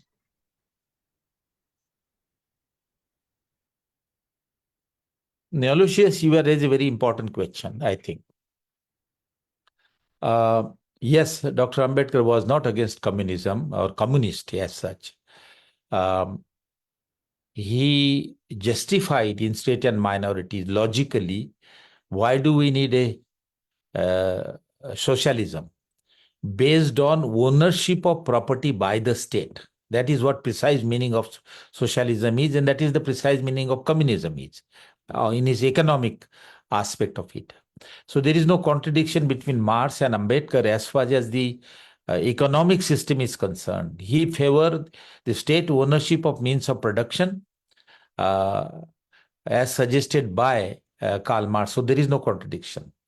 Even in Kathmandu lecture also, if we take that as Ambedkar's views, because he converted to Buddhism, then Buddha was in favor of the economy, at least Buddhist monk economy based on the public ownership of means of production.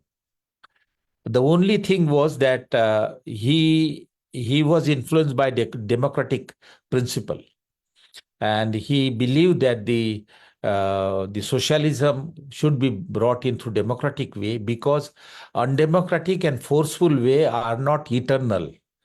I think there are statements, you might have read, there are statements by Ambedkar. He had predicted that communism in Russia will collapse within 70 years. And that is the reason that he turned out to be right. The reason that he has given, that there cannot be compromise with freedom.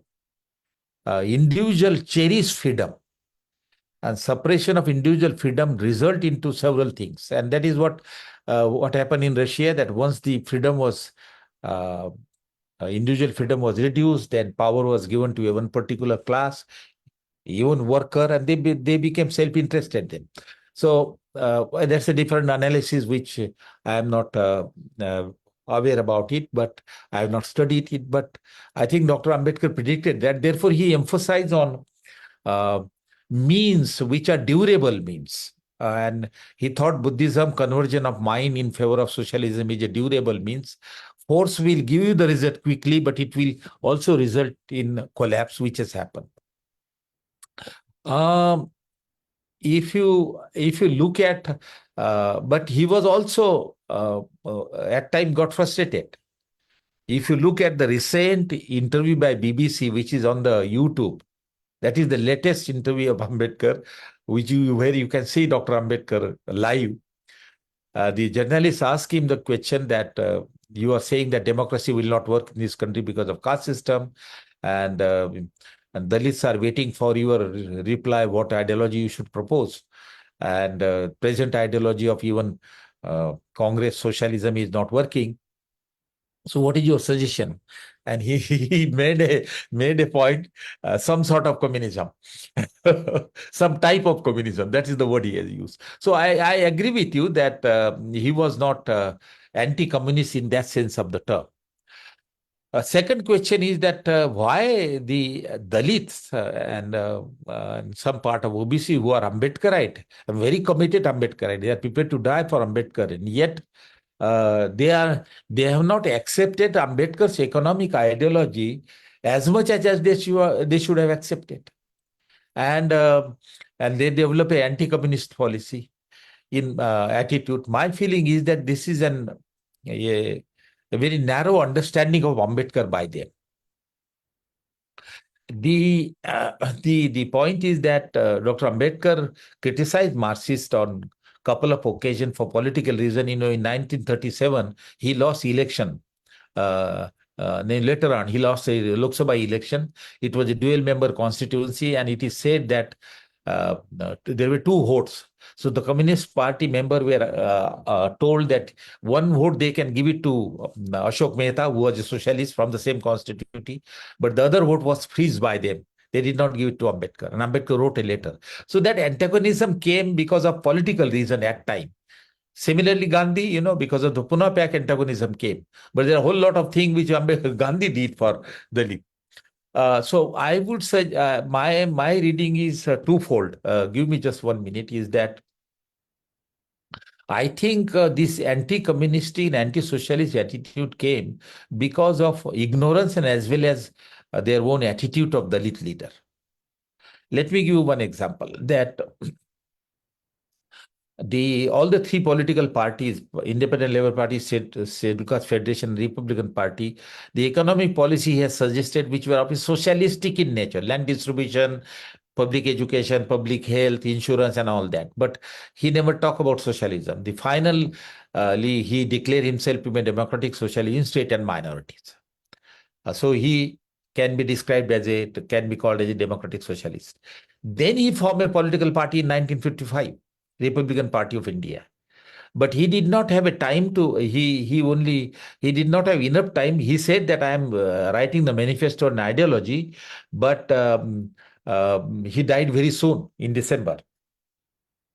So the Republican Party of India was established in city of Nagpur by the leader, and a group was formed to frame the constitution, the manifesto. You know what happened? The tragedy is that these people, they accepted if you look at the policy of RPI, entire socialistic policy, nationalization of land. Can you imagine? Nationalization of land, nationalization of key industry, nationalization of education, nationalization of insurance, entire democratic socialist manifesto and policies. But when it comes to ideological section on ideology, they did a complete blunder. In a Scheduled Caste Federation manifesto, Ambedkar has formed the Scheduled Caste Federation in a very great hurry for some specific reason. I don't have a time to spend here, but hurriedly. So he did not define his ideology. What he said was that I will accept any ideology which is in the beneficial of the depressed classes.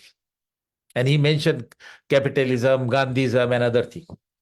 These people, this fellow, pick up the same sentence and used for the ideology for the Republican Party, while they should have taken the ideology from the state and minority, that we believe in state socialism with a parliamentary democracy. All policies are based on the state socialism. But in ideology section, they have not mentioned. As a result, the Republican Party of India and youth, those who believe in Ambedkar, or people, those who believe in Ambedkar, on economic ideology are completely directionless. All political parties.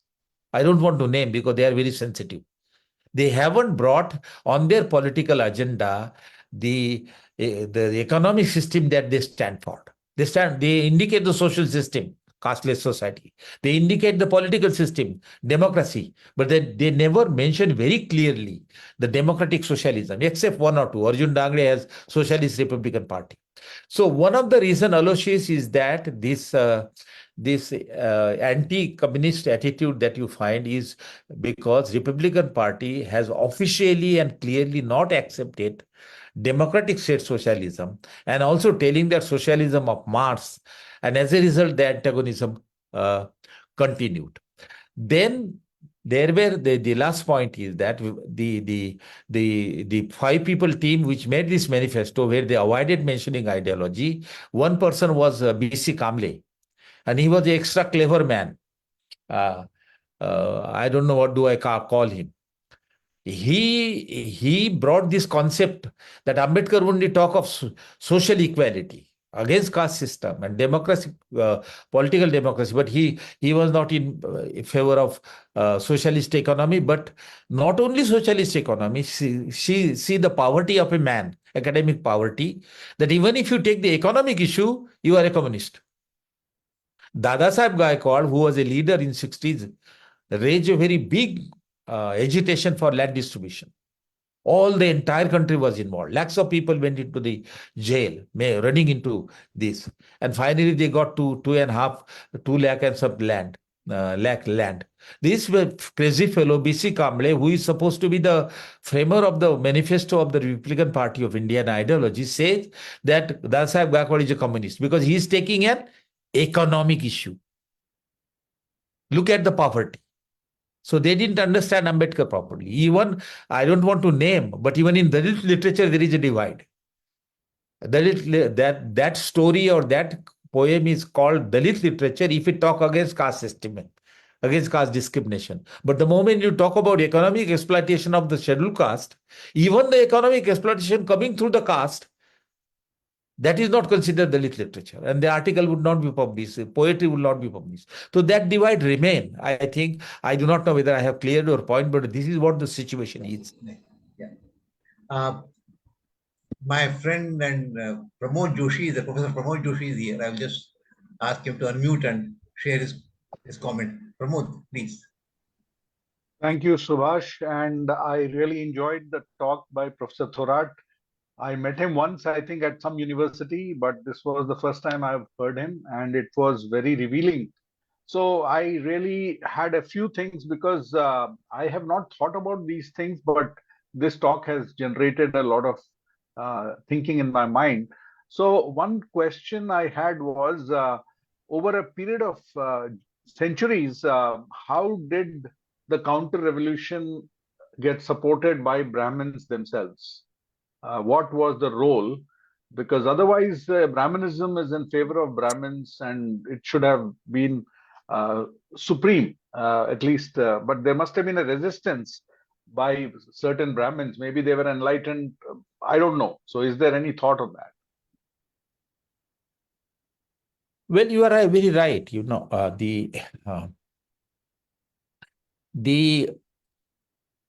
since the education was confined only to Brahmin, and very strictly speaking, I think as per the Manusmriti, Kshatriyas and Vaishya were allowed to get educated, that is, learn, but they were not allowed to use the knowledge for the taking professional, any other profession. So basically, teaching and research and preaching was the only job of the Brahmin. And therefore, if you look at the history, you have the Brahmin by caste on both sides, on revolutionary side and on counter-revolutionary side. And if you look at the Buddha, although there are many bhikkhus in terms of scholar, they were from the lower caste, Upali and other, but Mahamoggallaya and Sariputra, they were Brahmins, and very, very renowned Buddhist scholar. I think Nagarjuna was probably Brahmin, I do not know. So there, I think the revolutionary ideas propagated by Buddha and later on by others, they were Brahmins. and they oppose it. But the issue is that they were in minority. The majority Brahmin were supporter of counter-revolution, and therefore you will find that the Brahmin scholarship has spent the entire millennium or thousands of years in continuous justification of the caste system and Brahmanical religion as and when they face the challenge. Otherwise, how do you explain? The Brahmin scholarship has spent so much of academic energy. 3 Vedas, several Upanishads, 18 Puranas, Ramayana, Mahabharata, Gita. These were written with the same intention of defending Brahmanism and continuously. And there is other thing also. Most of these Brahmin scholars were also priests. So they were very religious people. They were involved into priesthood, and therefore they try to defend it. Dr. Ambedkar also made a distinction, and that is very important point. That is my last point to your answer. Dr. Ambedkar I think in Who Were Shudras or What Congress and Gandhi are untouchable. I think Who Were Shudra, in the preface he says that there is a difference between the intellectual and learned. And he said that learned person is those who knows knowledge. They have a stock of knowledge and they are very clever. They can share with you all the knowledge. But intellectual person are different than the learns. And intellectual persons are that they don't not only have a knowledge, but they are honest in expressing their views, irrespective of their interest. They cross over their personal interest. So intellectual person are those who are honest and talk about overcoming their own interests. Their selfish interest doesn't become the obstacle in expression of their views. Learned people, yes. Now he said that most of the Brahmin scholarship is the learned scholarship. They are not intellectual, they are learned, because whatever they write keeping their view into their interest into account. So their interest became the obstacle for them to write very openly. And therefore, this all literature coming up. All literature that you find, Brahmanical literature, it is because to preserve the interest. Now, the related point is that because the reason is that the Manusmriti, which is the basic document, gives so much of privilege to the Brahmin that there is no limit. Every right, every occupation, then they are considered Bhudevas, God of the earth, God of God. Can you imagine? Because Manu was so worried that Buddhism and Ashoka has deteriorated, led to erosion of the right of the Brahmins. So he wanted to make it so firm. Therefore, he went ahead and the Manusmriti mentioned that they are God of God, supreme, Superman. And that is why fascism come into Brahminism. Why Nasse was influenced by Manu? Because Manu talk about Brahmin as a superhuman being and race. And that concept of racial superiority, Superman, was borrowed by Nasse and attracted him, and then say German race is a superior race. So I think the Brahmins are put into such a pedestal level and give so much of immense benefit. Immense benefit. There is no limit to it. Why should they leave it? So that is why the Brahmin scholarship is they are learned, they are not intellectual, and they are not prepared to leave those interests. And therefore, those who opposed, those who are part on the revolutionary side will in minority. Majority were learned to preserve their own interests. Sir, thanks for the answer, sir. It leads to a second question, if I may be allowed. Please go ahead. Do you think, you being the UGC chairman also, do you think our higher education is now creating elitist people who are like the new Brahmins and are trying to do self-preservation and not thinking about the others, the have-nots in terms of education? Is that a risk that we are facing in today's society? Well, this is a very important question that you have raised. I think the elitism in the education has been there from the very beginning. That's not a new thing. The higher education has been confined to the higher caste only. In ancient and medieval and other period, of course, the education was confined to Brahmin, but during the British period also, the British opened the higher education to the Indian in 1813, as late as 1813. An actual regulation came in 1833. But in that regulation also, the depressed classes and the poor were excluded very legally. The depressed classes and poor will not have access to education. It is only the economically better off landowner, income tax payee and others, and the Brahmin. So and then therefore you see that the education was exclusively confined to Brahmin. To the lower classes, it came much later. When Dr. Ambedkar appeared before the South Bureau Committee in 1990, and he was asked, how many bachelors are there from your caste? You are asking for reservation. And he said, I am the only one in Bombay Presidency, only bachelor.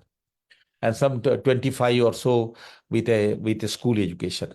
So education has been confined to Brahmin. It has been casteist and elitist. But what is new thing that is happening since 2014 is the Brahminization of the education. The course content and curriculum being changed to teach Brahmanism. That is most dangerous. Elitism and education being confined to Brahmin is there, but now the course content is being changed to teach Brahmanism. And there is other point which you have very rightly mentioned, that there is in the new education policy of 2020, National Education Policy of 2020, not only the curriculum being changed, I'll talk about the curriculum, but also there is an effort, very indirect effort to check the massification of the education.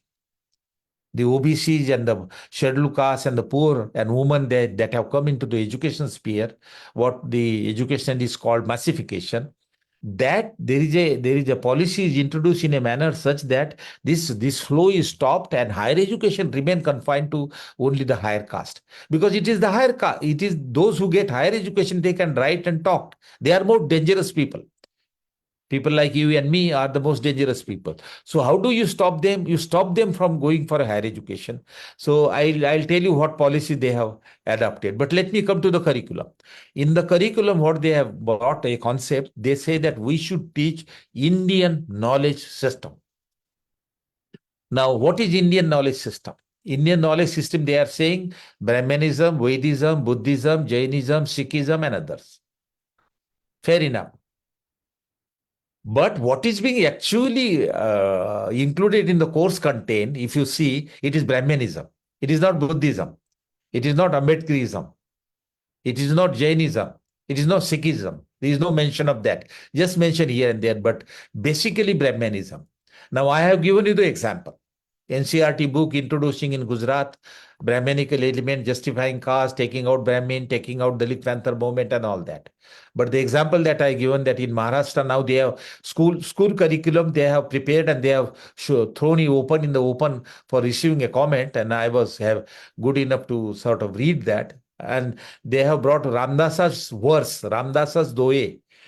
Ramdas was a saint, Brahmin saint. All those words which indirectly preach Brahmanism.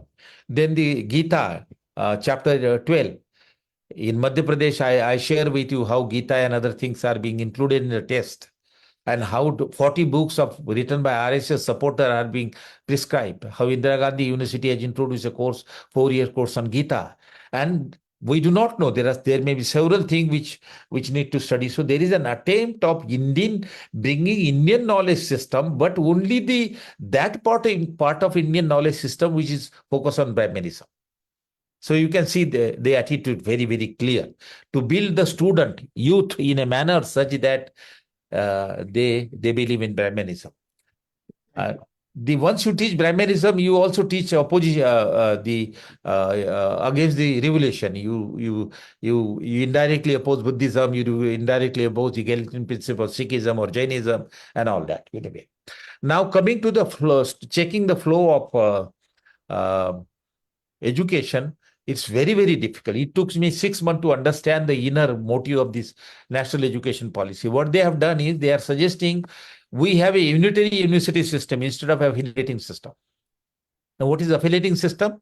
You have a university, there are 300 colleges affiliated to the university. The colleges are spread into the small town, villages, and medium town, but they are affiliated to the university.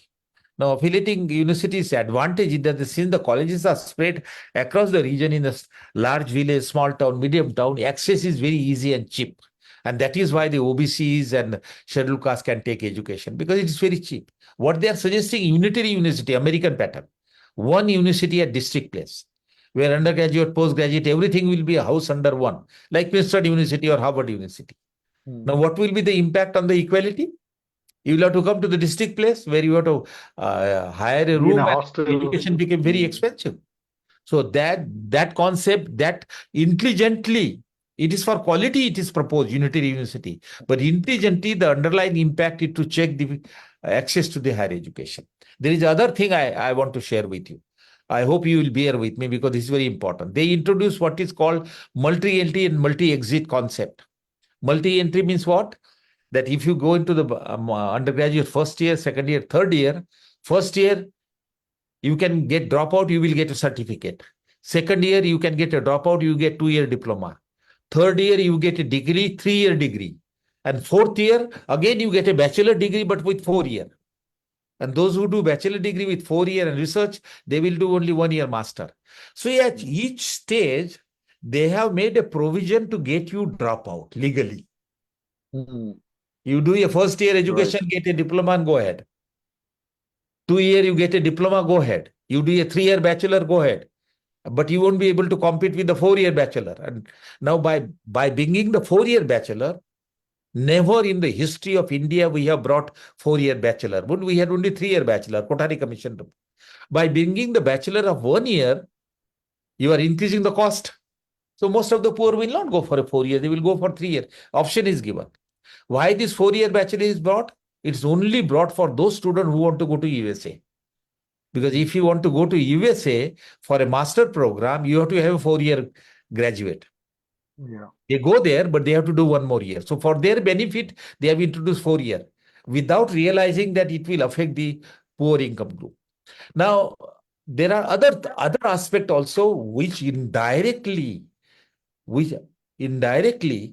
check the onward march of education of the masses. Foreign university. Who will go to the foreign university? Now they have brought out a bill. Foreign university will set up the campuses. So there are this is Brahmanism. You understand? This is counter-revolution, but very intelligently. One of the feature of counter-revolution is that by taking the present system into account, you introduce changes to preserve your ideology. And it is very difficult to identify. They are pretended to be for your good. The national education policy is supposed to be for improvement of quality. But that quality measure are going to affect your access is not told to the people. There is a section also on inclusive education. So every policy that comes from the Brahmanical scholarship will have to be watched properly. Thank you, sir. It has underlying shades which support the Brahmanism. I am only telling you, Sanskrit also, what they are making Sanskrit as sort of a compulsory now. In the first report, 400-page report, it was mentioned that Sanskrit should be one of the 3 languages, national languages. Now it is taken out. Now Sanskrit is one of the subject, but it will be made almost compulsory. So there are several policy measures there. Skill education. Sorry, I forgot. They want to bring a skill education in school and higher undergraduation. While you have a separate skill education institution, you have ITI. If you get dropout after matriculation, you do a diploma. After 12th, if you want to get dropout, you have polytechnics, or you go to engineering, or you go to all kind of professional courses. No. We want to have a skill education at the primary, middle, and the undergraduate level. Why? We want to increase your employability. So if you have a skill, you can immediately get you can leave the education after the graduation, before the graduation, get a job. Intention is what? Very clear intention. We are increasing your employability, and we are helping you for this. But the underlying purpose is not to go for higher education, not to go for MA, not to go for PhD. Because intellectual is a dangerous category. Thank you very much, sir. We have with us Professor David Lely Build. Can you share your comments, sir?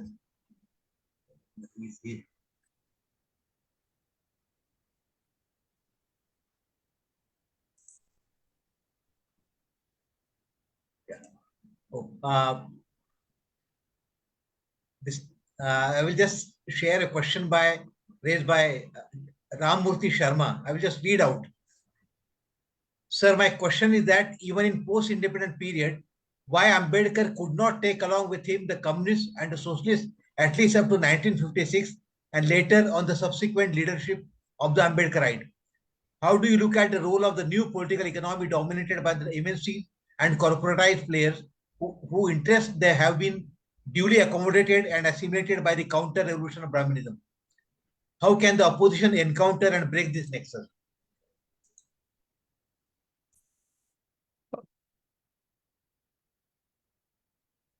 I don't know. Because when you speak, the voice is little. Therefore, I close my video and put my ear close to your. I will just. But the way I understand, I will answer. Please. I think Dr. Ambedkar took time to develop his ideological position. He was so much in hurry, so much in mix. As I said earlier, when he started his political activity in Bombay, he was surrounded by several ideologies. And most of his energy went into understand the problem of untouchable. So he has to read quite a lot. He wrote a paper in Columbia University. He wrote a review of book Burton Russell, Philosophical Change. Then he began to read all Shastras, Hindu Shastras. So much of his energy in the beginning went in understanding the problem of untouchable by studying caste system, Hinduism and Brahmanism, and all religious Shastra. And the difficulty for him was he was not allowed to take Sanskrit as a subject at a graduate level. So he had difficulty in understanding Sanskrit book. So he has to read only English book. To learn the Sanskrit, he went to Bonn University. But he had to come back. He could not complete his stay there. So I think he spent a lot of his energy on studying the religious tests. But as he came into the social and economic issue, immediately he came to economics, small farmer, the Khoti system and all that. But he took time to understand this ideology and develop his position. But in spite of that, right in 1937, the first Indian election, he had a political alliance with the communist. So I don't think he has a aversion about the communist as such. His open objection and open criticism of Marxists at that point was that it was early Marxism and they were not prepared to take the factor other than economics into account. So he used to say that you don't address the issue of caste. And then he used to say that when the differences at time became very severe, then he says that the communists are a bunch of Brahmin youth. He was referring to Dange. Really, that he doesn't understand the issue of caste and he doesn't talk about caste. But there were Brahmin with him, Sahasrabuddhe, and whole lot of CKP were with him, Chitre, Chitnis, Sahasrabuddhes. It was Sahasrabuddhe who burned the pages of Manusmriti in Mahad. So he doesn't have any aversion with anybody, but he became positive towards Marxism. And the earlier stages, he was for a state intervention. But I think gradually he decided his ideology to the Socialist Democratic Party, and he was in favor of socialism. I think, in my view, except communist, no democratic socialist had a clear idea about the economy that they wanted, including Lohiya. You read the book by Ashok Mehta, it gives me impression that the democratic socialists had never idea what kind of economy they wanted. It is only Ambedkar. His socialist economy is exactly close to the communist economy. Nationalization of land and distribution of land, collective farming, basic and key industry with the government, education, health and insurance with the government. Can there be any strong socialism than this? It is almost equal to communist economy of Russia or China. So he was very clear about that. But on democratic means, he had a disagreement.